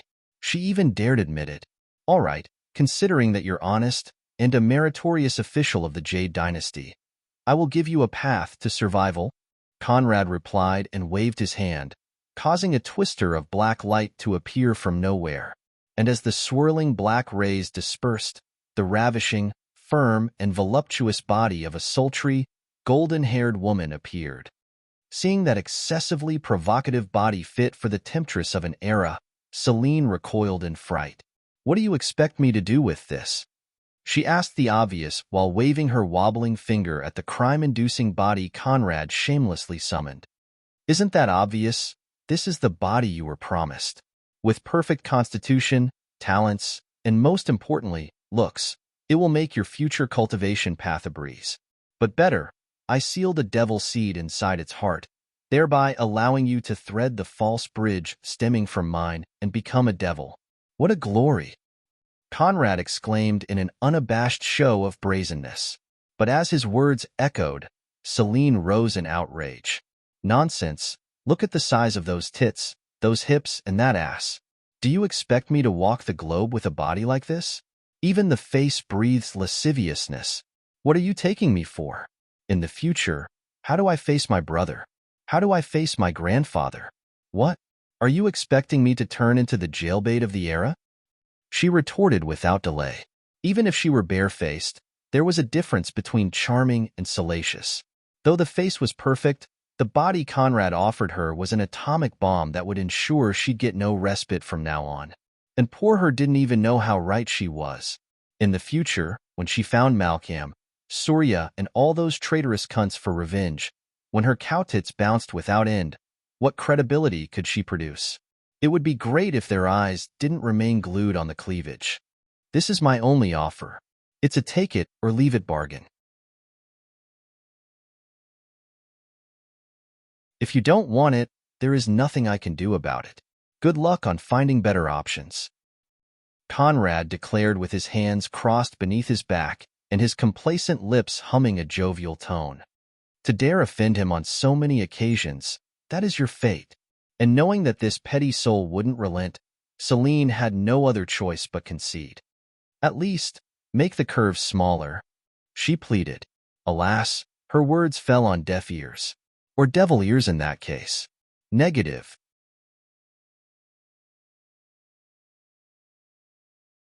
"Hurry up and take your new home. Your soul still needs to grow and adapt to the body. That alone will take years. Afterward, you'll need to officially embark on the cultivation road. But lucky you, reaching the early stage of the heart devil realm already makes you nearly equal to a peak stage true god. Although your battle power will be somehow inferior to mine, in the future, catching up to Malcolm and even Surya will be a breeze." Conrad denied the ancient lassie whose sass now stood tamed within his depraved clutches. "And this is merely the beginning. In the future, see how I plow you," Conrad said within his mind. Unfortunately, the evil look on his face betrayed all his debauched thoughts. Knowing that the future looked grim, Celine trembled. But having no other recourse, she walked toward the body and took her seat within. Black light erupted from her, and the integration began. Conrad waved his sleeve, causing Celine to reappear within a small, internal world he created within his body. The infiniteness principle was truly handy. From now on, space treasures were entirely expendable. All right, it's high time the ancient crystal world and the entirety of the mortal realm falls in line. Henceforth, we play by Conrad's rules," he stated, and with one step, crossed the void to return to the ancient crystal world. And though Conrad didn't feel the weight of time, within the ancient crystal world, 3 decades had passed. 3 decades of bloody warfare and earth-shaking events that saw changes none expected.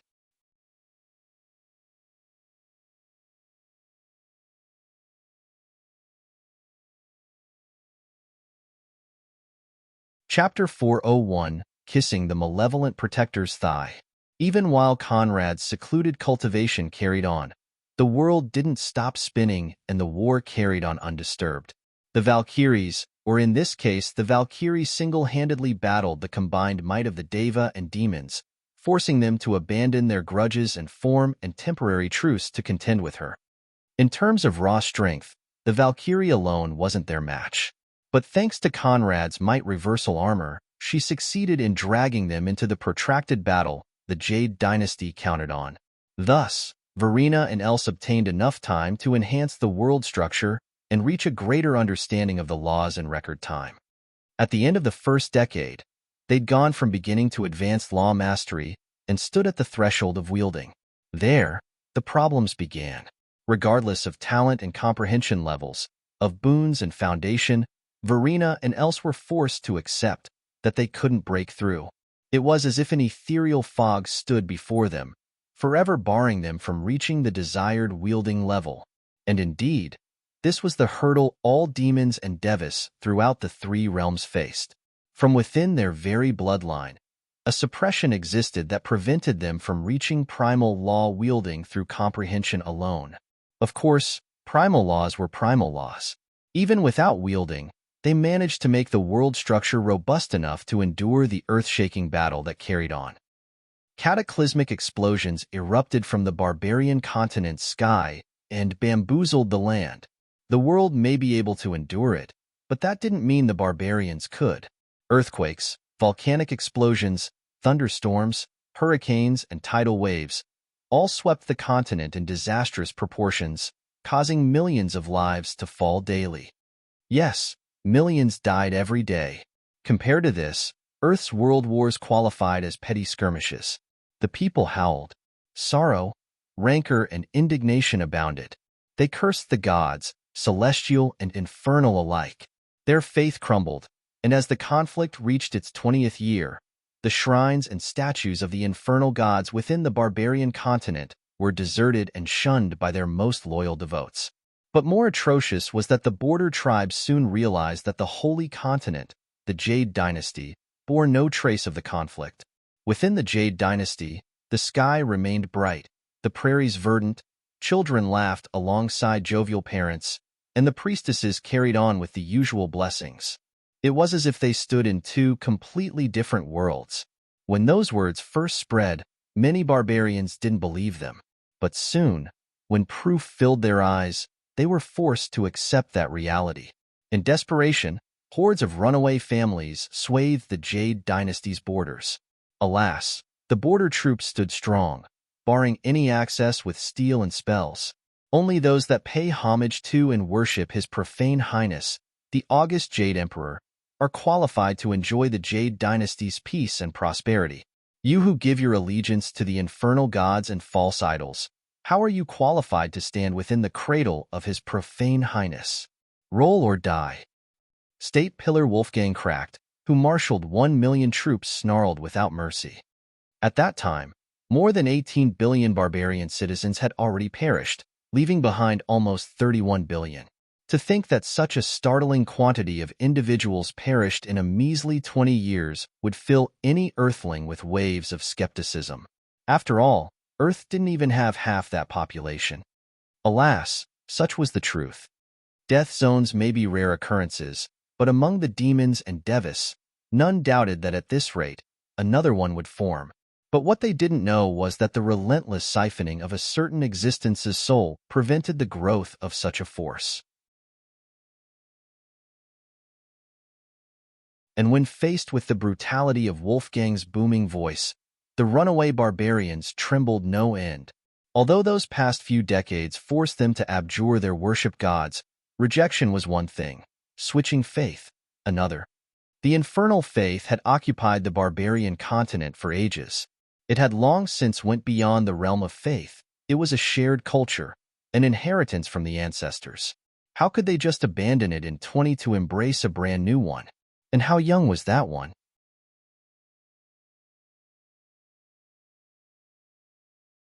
Although the profane prince awed the world with a succession of miracles, his faith had only existed for 30 years.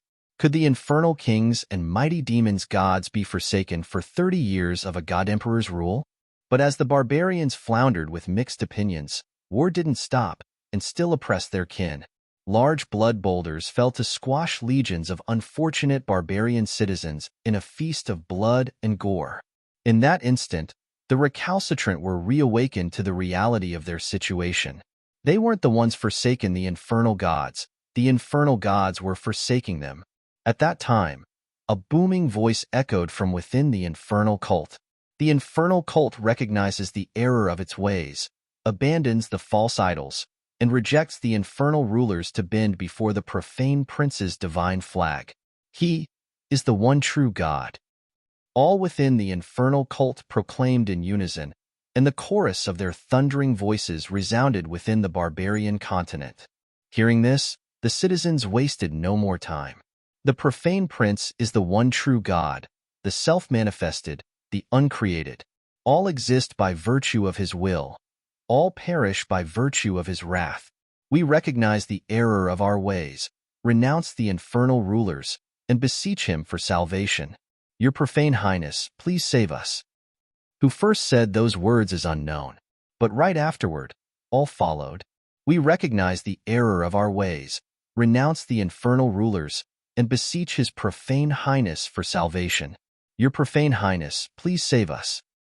The barbarian continent roared and kowtowed toward the august Jade dynasty, and as the united pledges and supplications of tens of billions echoed, even the warring demons and Devis were startled. Preposterous ants! How dare they utter such words? If we want you to perish, by right you should. How dare you rebel and seek succor in a false god? And Enrich snarled and waved his hand, causing dazzling blood beams to shoot toward the pleading barbarians. Alas, before his assault could go far, the Valkyrie appeared in his path, and with a wave of her gauntlet, sent the beams flying right back at him. You came to end their existence.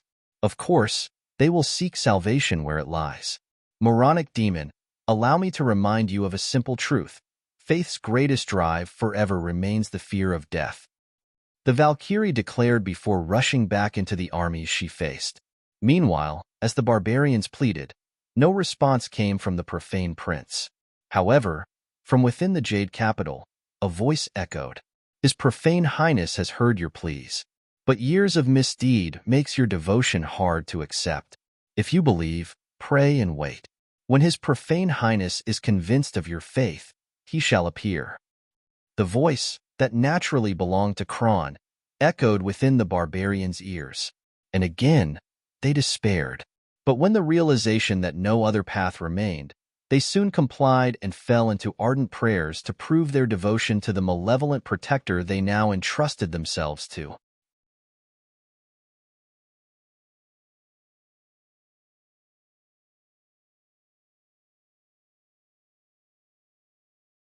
Chapter 402, Routing the Ants Part 1. And thus, another decade flew by. All shrines and statues dedicated to the infernal gods were obliterated by feral barbarian hordes. However, due to the cataclysmic situation the infernal continent now faced, they didn't dare replace them with monuments at the effigy of the profane prince, lest they collapse under a random blow of the warring armies and incur his wrath. Within their fragile homes, the barbarians ardently prayed until the name of the august Jade Emperor, the name of Conrad, the profane prince, became their strongest drive and reliance. But even after 10 years, he'd yet to show himself. Still, that didn't mean they were without hints. The world structure rose to a new level, thereby allowing the death toll to shrink by half. Now after 10 years, only 4 billion had perished. Clearly, the profane prince was telling them that their prayers weren't falling on deaf ears, and that perseverance was key to survival. Cults dedicated to his profane highness rose at breakneck speed and filled the continent, whose royal houses had been united under the dual banner of the Selek and Borkson of the Northern Khanate. Although the Borkson had appeared out of nowhere, in those times of strife, none dared question their seat. Not that anyone had the strength to. Meanwhile, within the hidden forest, an unavoidable event arose. Nesrien recovered and reached the last step of her merge with the World Tree. As a pseudo-life embodiment, the World Tree didn't just enable Nesrien to achieve nature wielding. It was her path and hope toward embodiment. If she could complete the merge and absorb the tree's will, then even if she didn't reach embodiment, she'd be infinitely close to it. The following possibilities were endless. But although Nesrien wished to keep a low profile, the impending completion of her merge triggered a reaction within all floral lives of the ancient crystal world that didn't escape a certain expert. The Jade Empress and Hidden Forest Monarch, Yvonne. while Conrad rising to surpass all within the mortal realm was a must. In the span of time he spent in seclusion, there were things he couldn't interfere with, allowing Nesrien to complete the merge heralded disasters for all. And the first victims would be the hidden forest tribes. As their ruler, Yvonne would never allow it, and therefore decided to act. Your Majesty, this is nothing short of suicidal. The ant goddess is at her peak, boasting true god-level cultivation and quasi-law embodiment. Even if you could stop her progress, how do you survive her wrath? Please reconsider. The Serpent Chieftain, and Yvonne's most reliable supporter, pleaded with his forehead plastered on the ground. And although they didn't boast such a speech, the other three acted the same. Although in those last 3 decades, Yvonne's strength had sharply risen, Nesrien was not a foe she could tackle. All agreed on that. Their best option was patience, to await the saving return of her husband, the Profane Prince. Alas, their supplications fell on deaf ears. And seeing this, the Serpent Chieftain shifted his eyes toward Verena, who stood beside Yvonne. Your Grace, please help us convince Her Majesty of the lunacy of this move. He beseeched with anxiety, twisting his face. What a pity that in Verena, he could find no supporter. Indeed, Verena had come to the same conclusion as Yvonne. In those past years, Conrad's soul had fallen into a strange silence. They didn't know when he would return. They didn't know with what strength he would. They only knew that Nesrien was about to become a primal law embodiment with true god cultivation. That they had to stop. Ignoring the Serpent Chieftain's supplications, Verena lowered her head onto the sitting Yvonne. When do we leave? She asked, and through those 4 words, the chieftains realized that more words served no purpose.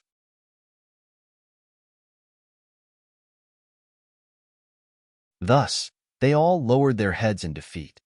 Now, of course. However, the fact of the matter is that I need reliable experts with some tree ancestor blood to handle the formations while I'm gone. This can only be done by... Yvonne began, but before she could finish her words, Verena cut her dry. Negative. Callisto and Vilcia can handle that. You won't shake me with such inefficient argument, Verena declared, and the echo of those words convinced Yvonne that she could only take her along.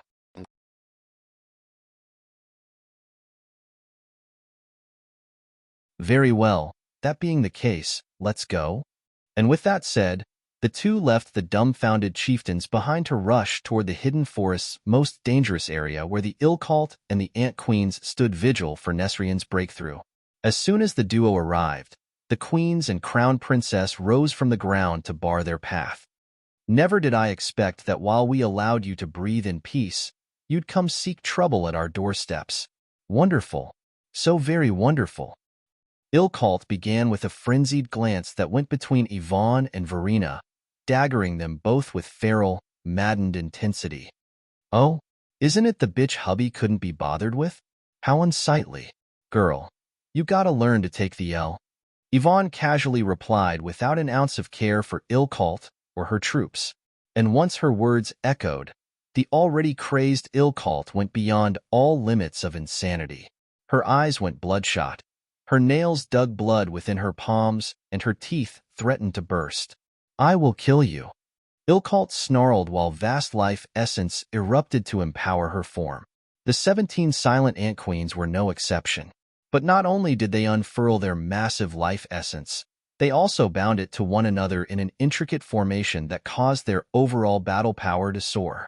You will try, and you will fail. If I must die, it will certainly not be at the hand of the denied, sulking and brooding bitch. Yvonne retorted in her ever-casual tone. The words only triggered Ilcalt further. But as if that wasn't enough, Verena chimed in.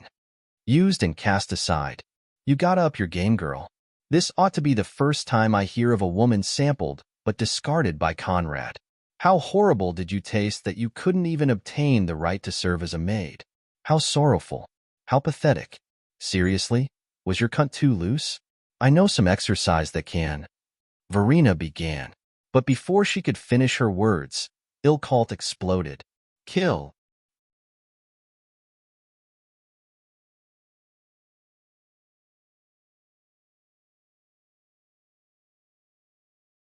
Chapter 403, Routing the Ants Part 2. If there was one thing Ilkalt had never forgotten across those decades, it was her abusive treatment at the hands of the vindictive Conrad who'd now faded from the battlefield. Like all the others, she believed Conrad enjoying the comfort of his imperial throne while the world beyond the Jade Dynasty went in flames. A few even inferred that his ambitions lied in the world god seat, a seat he planned to seize once the chafing barbarians had wholly surrendered to him, and his own cultivation reached the threshold of godhood. After much analysis and corroboration of all available data, even the Zenith ants didn't believe Conrad's cultivation at godhood yet. After all, when he clashed with Dasra, he merely stood at the peak of star fusion. Even if his talent transcended all reasoning, without earth-shaking inheritances, there was no way he could reach that step in 3 decades. And if he did, he wouldn't be quiet about it. The ant goddess hypothesized that the bulk of his strength came from his laws, and that his cultivation itself still stood at a negligible level. Of course, the Zenith ants didn't plan to give him time to rise further. After Nesrian completed the final step of her merge, they would turn their attention toward the Jade Dynasty. Meanwhile, after those 3 decades, although her fateful date approached, a single meeting with her mother allowed Ilkalt to no longer believe in Conrad's prophecy. Muddled and idiotic waste. No wonder you've been acting so strangely. How could you so readily believe the words of the enemy? As a nether wielder and death embodiment, how much effort would he require to give you a genuine image of your future demise? He's clearly been playing tricks with your mind. That one retort from Nesrian pulled Ilkalt out of confusion, and her distorted hatred for Conrad rose to new heights. Now, as her roar erupted and her killing intent soared to lock on Verena and Yvonne, there was only one thing she wished to do: tear them to shreds. Echoing her bloodlust, the 17 queens shot toward the Jade Dynasty duo, but long before they reached them, they barreled against an invisible barrier that sent them back to the starting point. Their eyes widened in disbelief, but before they could comprehend the meaning of this twist, a spatial rift opened to welcome the entrance of a slender woman of unrivaled beauty whose long jet-black hairs fluttered beneath her short, crimson dress. Naturally, that woman was Else, and after 3 decades of relying on Conrad's life fruits and the Circer's resources, her cultivation had risen to brand new heights, while her physiques all reached 1-star god rank. Naturally, thanks to Yvonne turning the ancestral blood pool into a usable resource, neither she nor Verena were behind. "Welcome, girl.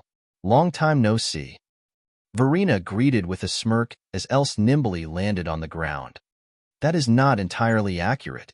And no, I didn't miss you." Else replied and took her stance at Yvonne's right. Hearing this, Verena shook her head from left to right. "How did you know we would be here?" Yvonne couldn't help but ask. It hadn't even been 5 minutes since Verena, and she decided to raid the world tree. How could Else already be aware of it? Unless... "I calculated fate with my laws and foresaw your battle here. Considering you're a bit low on manpower, I left an avatar within the infernal cult and came to lend a hand." Although Else was now a truth seer while Verena was a fate seer, they both possessed a profound understanding of the path they didn't thread. Alas, the curses of demonism and devahood prevented them from achieving wielding through cultivation. Having witnessed firsthand the might of a primal law embodiment, Else's sense of urgency was even higher than Verena and Yvonne's.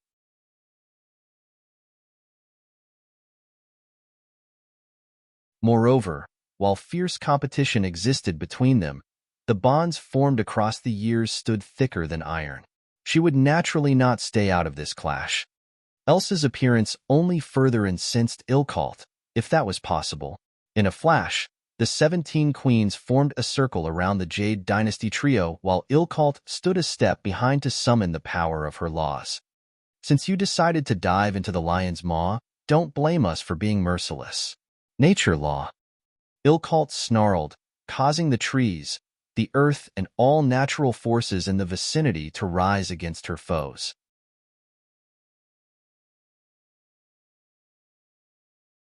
Vines and branches stretched out alongside massive earthen pillars and legions of leaves to barrel into the Jade Trio. And if that wasn't enough, Ilkalt's life essence unfurled to empower her move as it descended upon Conrad's ladies. The 17 queens didn't stay idle, each summoning their nature laws which empowered by their life essence, merged into an earth-shaking strike able to blow most minor gods into smithereens. After all these years, still using the same outdated tricks? How insignificant. Yvonne disparaged the move and raised her hand. Instantaneously, her essence ruler physique kicked into gear, releasing forest green light that immediately suppressed the Zenith Ant's combined assault. And with another wave of her hand, it rushed back toward them all. Ilkalt and the Ant Queen's eyes widened in disbelief. Although they'd learned of Yvonne's essence ruler physique's abilities, never did they expect her able to take control of the combined might of their laws. Worse, it only took one move. In desperation, the Ant Queens sought escape, but all were startled to see that they couldn't move an inch. This time, it wasn't Yvonne, but Else who used truth and space laws to anchor them where they stood. Although in truth Else still was a step away from wielding, in time and space, she'd already crossed that threshold. Tarnation. The first queen cursed before the avalanche of their forces barreled into them all. Boom, boom, boom. Unable to extricate themselves, the 17 queens bore the brunt of the all-out blow. Crushed under relentless earthen pillars and spear-like vines, 8 directly surrendered their lives while the remaining 9 flew in various directions and collapsed with grievous injuries. Verena made a grasping motion, and the surviving 9 all fell into a lethal future and perished without further wounds.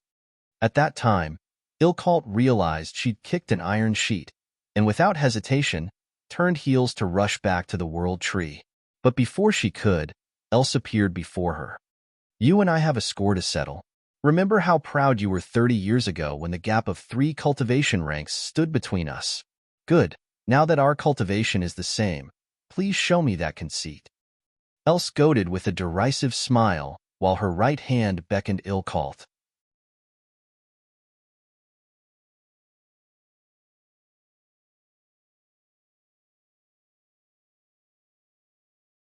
Chapter 404 Hasten Withering Part 1. Although she knew the Jade Dynasty owning a proud history of making a joke out of the world's talents, until today, Ilkalt had never experienced the depth of that truth. In the past, she may have been able to run amok before Else, but on this occasion, she absolutely couldn't find that confidence again. Floundering, she stepped back and looked left and right, seeking an escape road. Alas, only the sprawling corpses of the vanquished queens laid in the vicinity. In despair, Ilkalt teetered. What a disappointment. You don't even have the will to fight. Conrad was right. Before setbacks, you have no backbones. Else berated with slumping interest, and seeing how those feline, sapphire eyes chastised her, Ilkalt felt a wave of ire fuel her veins and suppress her cowardice. What did you just say? She questioned in a trembling voice. Her reaction failed to trigger any interest in Else, who merely shook her head. The truth. You're an ant in body and spirit, not worth sparing a glance to. No wonders Conrad couldn't be bothered with you. Your lot can only serve as a one-time sheath, but it's fine. Next time you face destruction, if you beg hard enough, perhaps he will choose your cunt instead of your neck. Else stated and turned heels, no longer paying Ilkalt any attention. In tandem, Verena and Yvonne vanished to reappear at the front, and the 3 prepared to leave, without a care for the shivering Ilkalt. Take that back, she barked, and shot toward Else's back with her right hand morphing into a claw. Else didn't budge, and right before Ilkalt's claw could graze her dress, a mixture of truth and space laws flawlessly anchored her where she stood. Worthless. With a spin, Else turned on 180 degrees and backhanded Ilkalt across the cheek. Asterisk paw. Star. With that resounding slapping sound, Ilkalt spiraled in the air before collapsing on the distant ground. Blood gushed from her lips while her bloodshot eyes flared with unsolvable wrath and shame. But with Else's suppression, she couldn't move. From the distance, Else threw a casual kick, and a small space vortex appeared to carry it right into Ilkalt's face and send her rolling in the sky before cratering right below. Without further ado, Else turned and left alongside her partners. Why didn't you kill her? Verena inquired as the three approached the world tree. According to Conrad, Ilkalt's body possesses a hidden seal that automatically robs the life essence of all the Zenith ants not killed by him. That means queens, elders, and all the rest. Although she currently can't make use of that seal's power, it's still there. Right now, only the ant goddess can activate it. In the nearby future, it will play a critical role in the final part of his chess game with the ants. Else replied to Yvonne and Verena's surprise. For Nesrien to bestow such a seal upon her daughter could only mean two things. Either her affection for Ilkalt ran deep, or some nefarious ploy lay in wait. Although Conrad made no hypothesis on that topic, with the Zenith Ant's usual modus operandi, Else couldn't help but lean on the latter. Of course, she could be wrong. Perhaps such affection did exist in the destruction-crazed demon ants. Through another space rift, the trio landed before the World Tree, which now stood unguarded. Of course, the World Tree's most reliable defense would forever be Nesrien that hid lay within, controlling it all with a firm grip. As long as she occupied that position, even Conrad with his previous strength couldn't claim her life. But lying low was one thing, preventing interference another. Were it not for that fear of sabotage at another critical instance, Nesrien would not have dispatched her forces to guard entrance to the World Tree. Alas, they proved useless.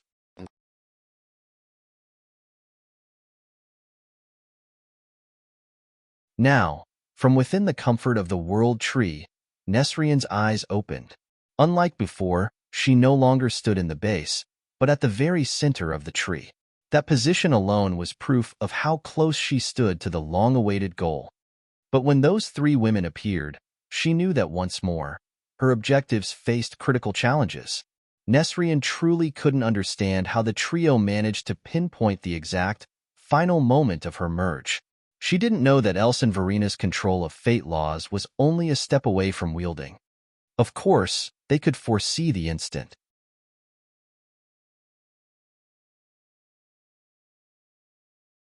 And even before the three could make their move, Nesrien's voice erupted. Again and again, your Jade dynasty has thwarted my plans and ruined my achievements. Today, if I don't skin you all alive, my name is not Nesrien. Nesrien rasped, and from the World Tree, massive withering force erupted alongside dozens of spear-like vines to slam into the trio. This time, even Yvonne's essence ruler physique couldn't stop the move. With a wave of her hand, Else raised 7 space vortexes that swallowed all the vines and sent them back to Nesrien, while Verena used truth laws to alter the force Nesrien put into the blow and increase it tenfold. Yvonne didn't stay idle and raised her right hand for a punch. As she did, massive killing intent erupted alongside waves of darkness and hellfire to wrap her figure while an aura of invincibility burst from her form. Dao Law, Extermination Fist. Yvonne bellowed with a punch. From that strike, darkness gushed alongside a hellfire tempest that followed the reverse strike to slam into the World Tree. Useless. Nesrien scoffed, and from within the tree, her hands flashed in incantation gestures.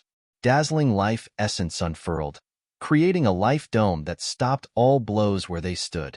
And with a quick probe, Verena and Else were forced to accept that they couldn't alter the structure of that dome.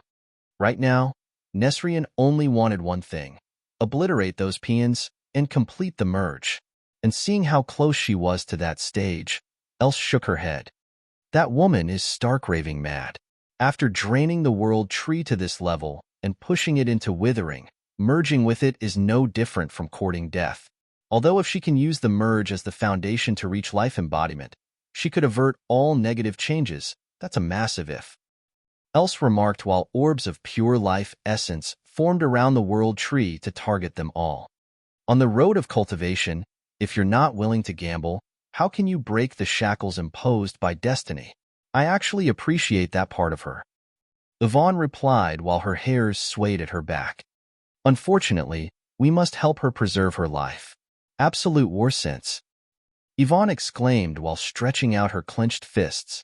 Instantaneously, massive war laws erupted alongside truth laws to boost her strength, speed, resilience, and magnify her instincts thousands of times. The truth of her existence changed, and she went from physical to ethereal, all while still being able to affect those she slammed. And slam she did. Before Nesrine could process the change, Yvonne's fist had banged her life dome, obliterated it, and crashed into the world tree. Woo-yin. The world tree wailed as its bark crumbled and its trunk collapsed under Yvonne's brutal assault.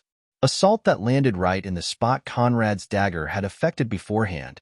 With that one move that contained the full might of Yvonne raised thousands of folds, the connection between Nesrine and the tree was ruptured, hacked by the combination between ethereal forces, truth laws, and the essence ruler physique.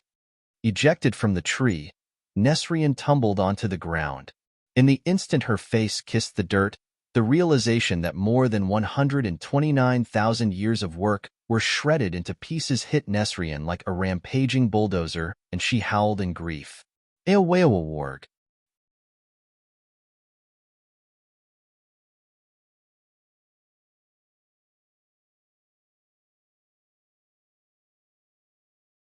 Chapter 405 Hasten Withering Part 2.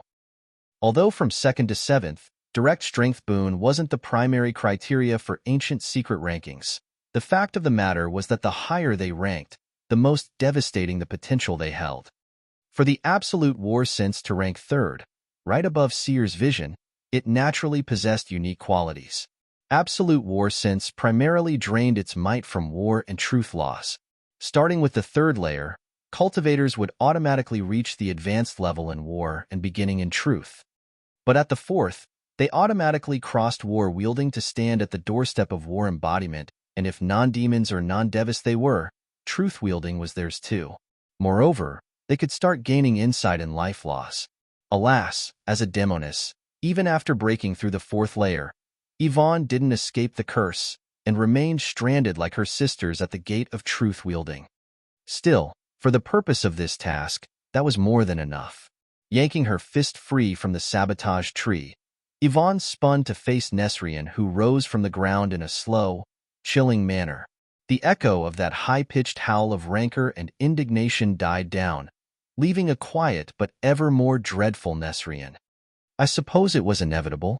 From the moment that man appeared, clinging onto this hope was a futile endeavor. Very well. It's fine.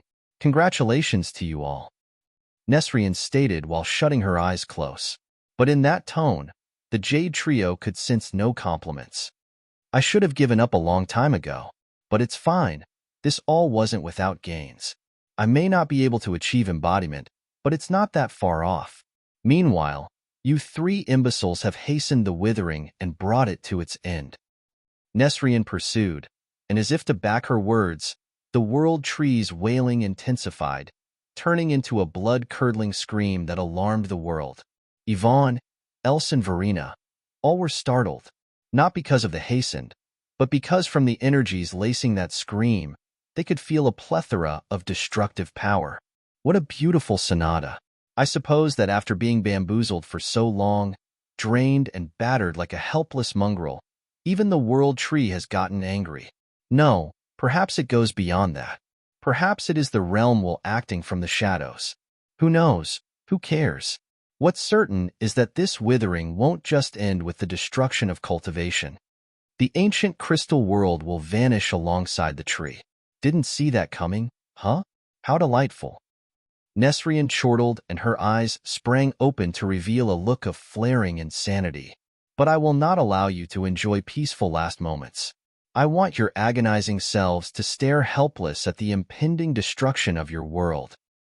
Nesrine snarled, and from her slender body, berserk demonic energies erupted alongside massive life essence and the full might of her laws. Now that she no longer needed to maintain the connection with the world tree, Nesrine could fight without scruples and unleash her full strength. Her right leg swept the air, racing upward in a blurred kick. In that one move, massive shockwaves erupted to send Verena and Else flying backward. Blood trailed down their lips, and without hesitation, they summoned their golden armors. At Nesrine's back, Yvonne didn't delay, and donned her 6-winged jade armor. Oh, the Valkyrie armors. You think that's enough? Cute. Adorable. Nesrien scoffed, and before the trio could make a move, she appeared at Else and Verina's back, and with 2 palm strikes, propelled them toward Yvonne. With a wave of her hand, Yvonne summoned both her lineage and Valkyrie weapons, before shooting toward Nesrien in a hellfire comet. In tandem, Else and Verina regained their footing, and their hands flashed in incantation gestures. Ankh of Myriad Eternity. Citadel of Dreams.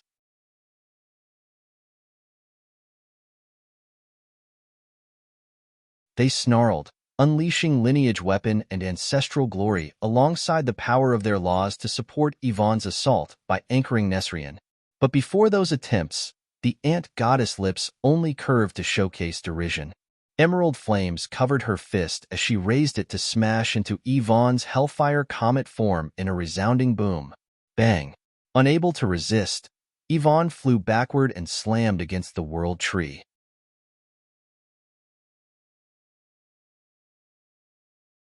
Meanwhile, when faced with Nesrien's might, the suppression wrought by Else and Verina collapsed in an instant. There is an ancestral saying in the higher realms: no matter how gifted, a minor god cannot defeat a true god. A true god cannot challenge a void god. The hierarchy of godhood is unbreakable. Although we're currently demigods, that truth stands for us all. If you think that because my feeble minor god-level avatar couldn't flatten the infernal cult, my true god self is not worth dreading, you're more conceited than I thought. Moreover, Nesrien began, while bright emerald flames erupted from her form to morph into a pair of dazzling flame wings. With my primal law level, you're not just courting death, but blazingly seizing its thighs. Incomplete Tao armament, ever-burning life wings. Nesrien snarled, and as those wings expanded, the intensity of her pressure skyrocketed to become a crushing mountain that suppressed all across thousands of miles. Her feet left the ground, and she rose into the sky. As she did, dozens of emerald light orbs appeared around her with crackling green lightning, ready to fire at the suppressed trio. Never have I suffered such a loss. Never have I endured this much indignity.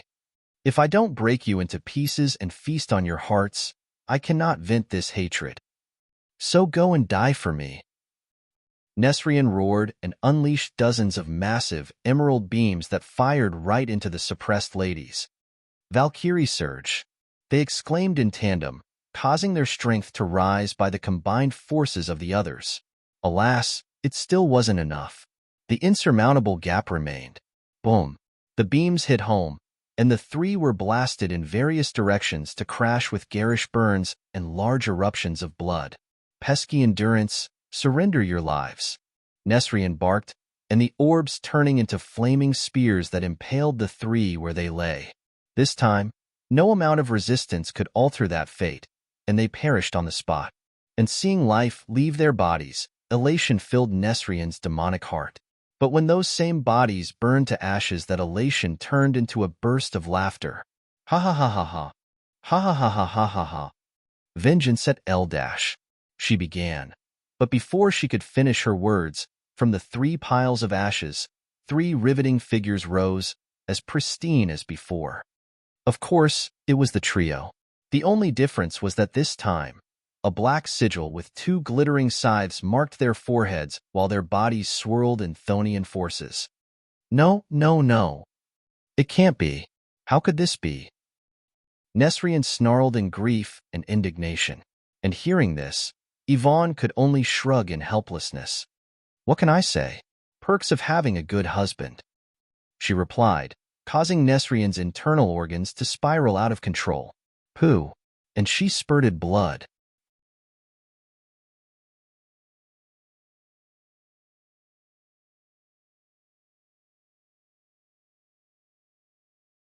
Chapter 406, Shifting Wind. One of the things Conrad didn't forget to do before going into seclusion was to bestow death negation seals upon his consorts. All of those in contact with him before his departure received the gift, thereby making them unkillable for non-embodiment experts. If Nesrien achieved life embodiment, then she could indeed override the seals. But with her current law level, it was unfeasible. The realization that her best efforts could never end her foes' lives struck Nesrien hard, and her blood gushed forth.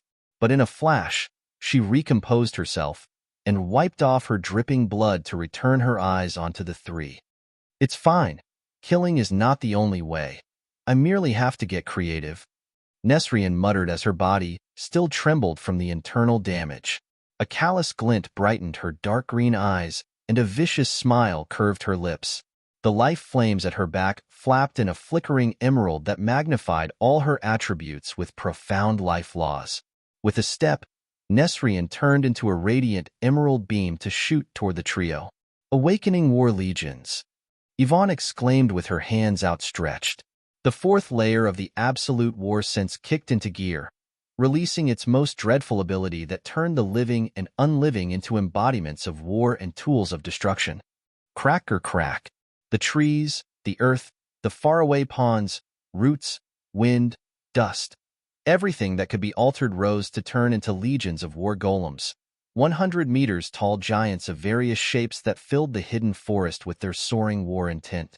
Even Else and Verena didn't go unaffected, and in the instant the War Legion rose, they felt the innumerable principles of war laws fill and turn them into perfect tools of warfare. From zero understanding, they reached the advanced war law level and stood infinitely close to wielding. This was the ability that made Dahlgren, the Northern Infernal King, famous and cemented his seat as the mightiest Infernal King. Yvonne's War Legions barreled into Nesrien, sending her flying backward while the Jade Trio surrounded her from all sides. Valkyrie Judgment. They roared in tandem, and at the tip of their swords, dazzling orbs formed with crackling lightning, all carrying the full might of their armor's force. And before the tumbling Nesrien could reach the ground, the orbs released golden and jade beams of massive destruction that threatened to blast her into smithereens. Blood burning. Nesrien snarled, using her life laws to achieve the same thing as Conrad or Asherah. Endless blood burning. As one of the last two Zenith ants with greater demon blood, Nesrien's blood burning didn't lose out to the Circers back when they were limited to their golden blood. Her strength skyrocketed, her lineage weapon appeared in her hand, and with a 360-degree spin, she smashed all three beams into oblivion. At that time, the inconceivable occurred. Within the Jade Dynasty, Conrad's world gate vanished. Within the hidden forest, Callisto and Vilcia were startled to see the harem gate erased from their sight. And before the world tree, Yvonne, Else and Verena all saw their Valkyrie armors vanish in a light haze. Their eyes widened in disbelief, and even Nesrien stood dumbfounded. A ploy, it has to be a ploy, right? She wondered in full skepticism. And who could blame her? Having been duped by the miscreants for so long, there was no way she would believe in such a convenient turn of events. Favorable. This was far too favorable. Alas, even as Nesrien floundered, the trio worked to prove her right. No move followed, and for an instant, the three stood there dazed, with wide-open eyes. But right afterward, their lips simultaneously curved into forced smiles. Well, this is why you don't rely on external forces. Yvonne sighed, realizing that something had gone wrong on Conrad's end.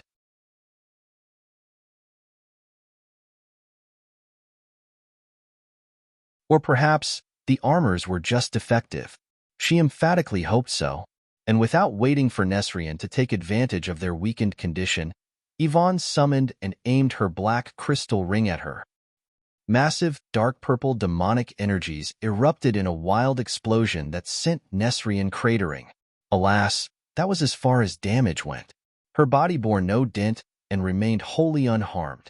Ha ha ha ha ha. Justice. Finally, justice. Nesrien exclaimed with pealing laughter.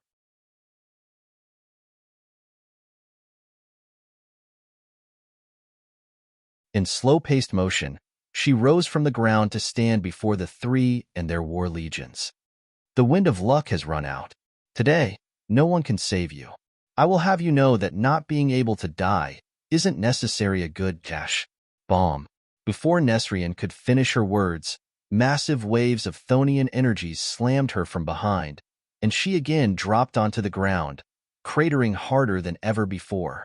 This time, She neither screamed nor raised her head. She didn't even want to know where that force came from. Only one need appeared and filled her body. Tears. Warm tears filled Nesrian's eyes and trickled down her cheeks. Too far. They were going too far. No sentient being should endure this amount of bullying. What did she do to ever deserve such a fate? Why couldn't she even enjoy that tiny moment of delight? This was excessive, and as Nesrian silently sobbed, the dumbfounded Yvonne and Verena stared at the new entrant. You? They asked in tandem while Else heaved a sigh of relief. Naturally, when the situation started going south, she'd use the avatar she left within the infernal cult to alert Gulistan and request reinforcement. But instead of a prompt appearance, the devilish woman was nowhere to be seen, making Else wonder if perhaps she wasn't waiting for them to suffer intolerable abuse before landing her hand. And coming from Gulistan, that wouldn't be surprising. Fortunately, she didn't push the vice too far. Me. Of course it's me. Daughters-in-law, long time no see. Gulistan greeted with her arms folded beneath her large, perky breasts and her new, icy blue eyes sweeping Verena, Yvonne, and Else. And hearing her voice, Nesrian knew who to blame, and unable to trust her ears, she somersaulted to face the enemy. Alas, the truth remained unchanged. And again, Nesrian found herself dumbstruck.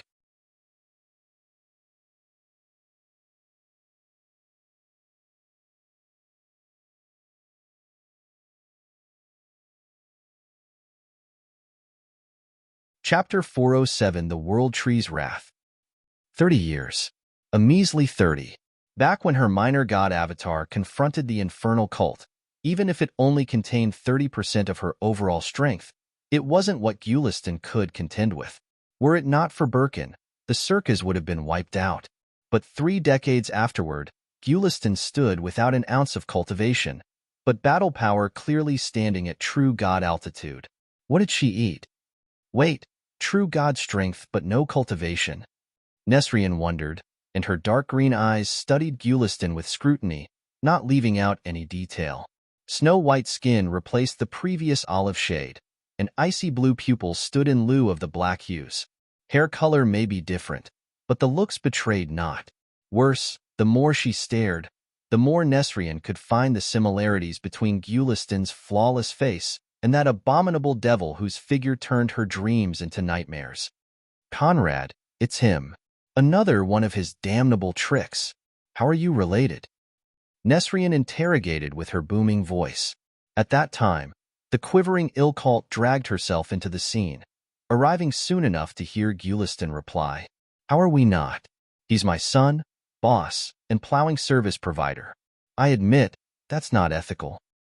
Gulistan's candid words rang in Nesrian and ill-cult's eardrums, making them gawk in incredulity. The apple doesn't fall far from the tree. A degenerate will sire another. What a decadent family. Nesrian stated, and Gulistan included. All nodded in approval. But although Gulistan's strength leap took her unprepared, Nesrian remained undaunted. Primal laws were primal laws.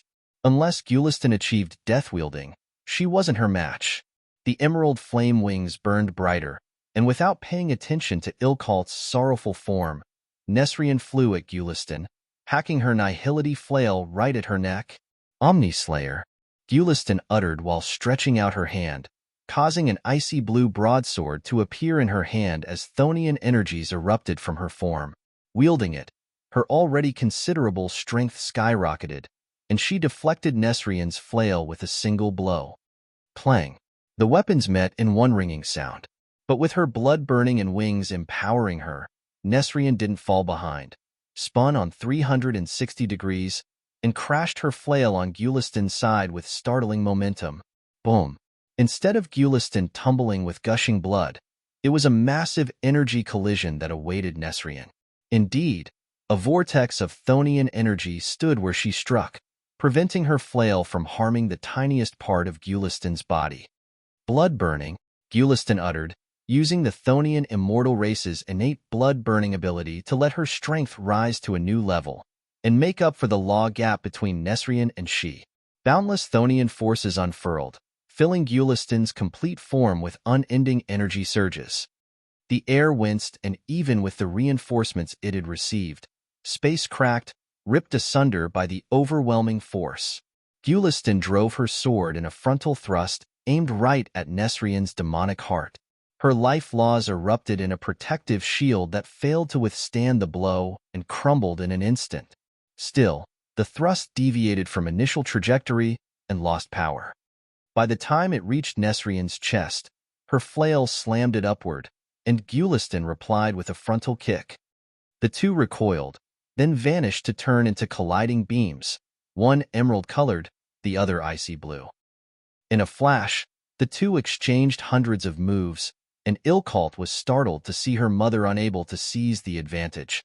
At this rate, perhaps Conrad didn't need to show himself before the entirety of their forces suffered destruction.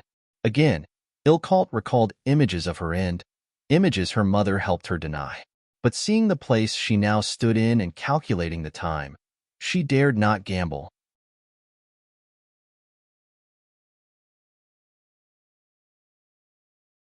"Run! I must run at once," she exclaimed and turned heels, ready to abandon the threatened ship to seek an escape road. But at that time, Wee Thuin, Wee Thuin, Wee Thuin. The world tree's wailing resumed, bringing alongside it a massive, formless destructive force that blew Yvonne's war legions into smithereens and slammed both Nesrian and Gulistan into the ground.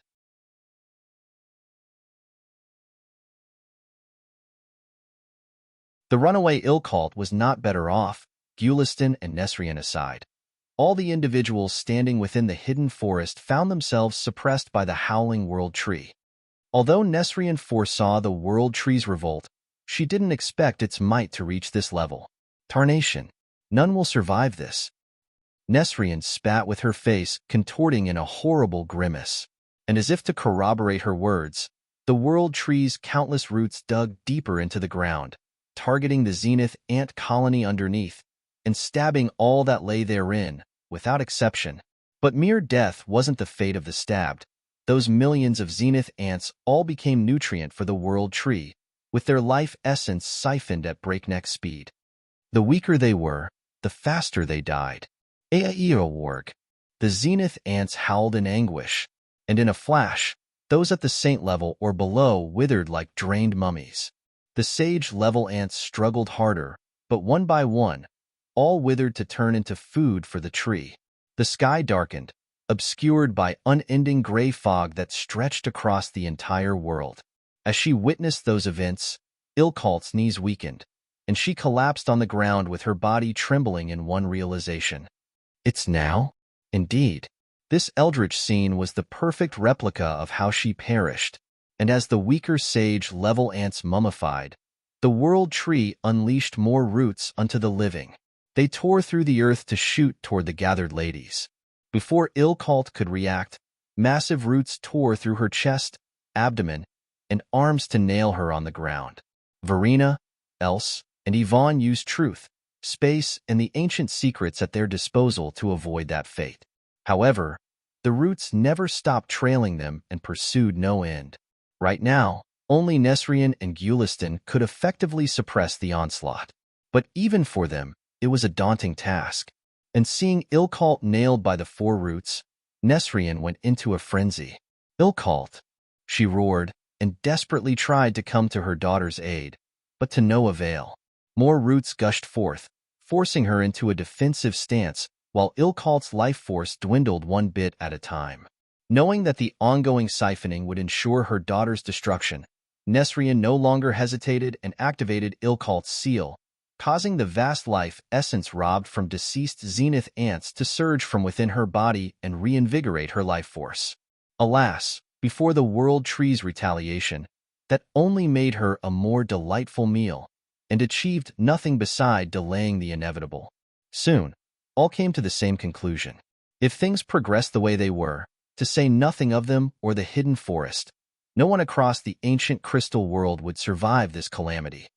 Therefore, Yvonne chose an extreme road, and as firm resolve shone within her eyes, she used her absolute war sense, state-changing ability to fall into an ethereal state, then activated the essence ruler physique to do the unthinkable.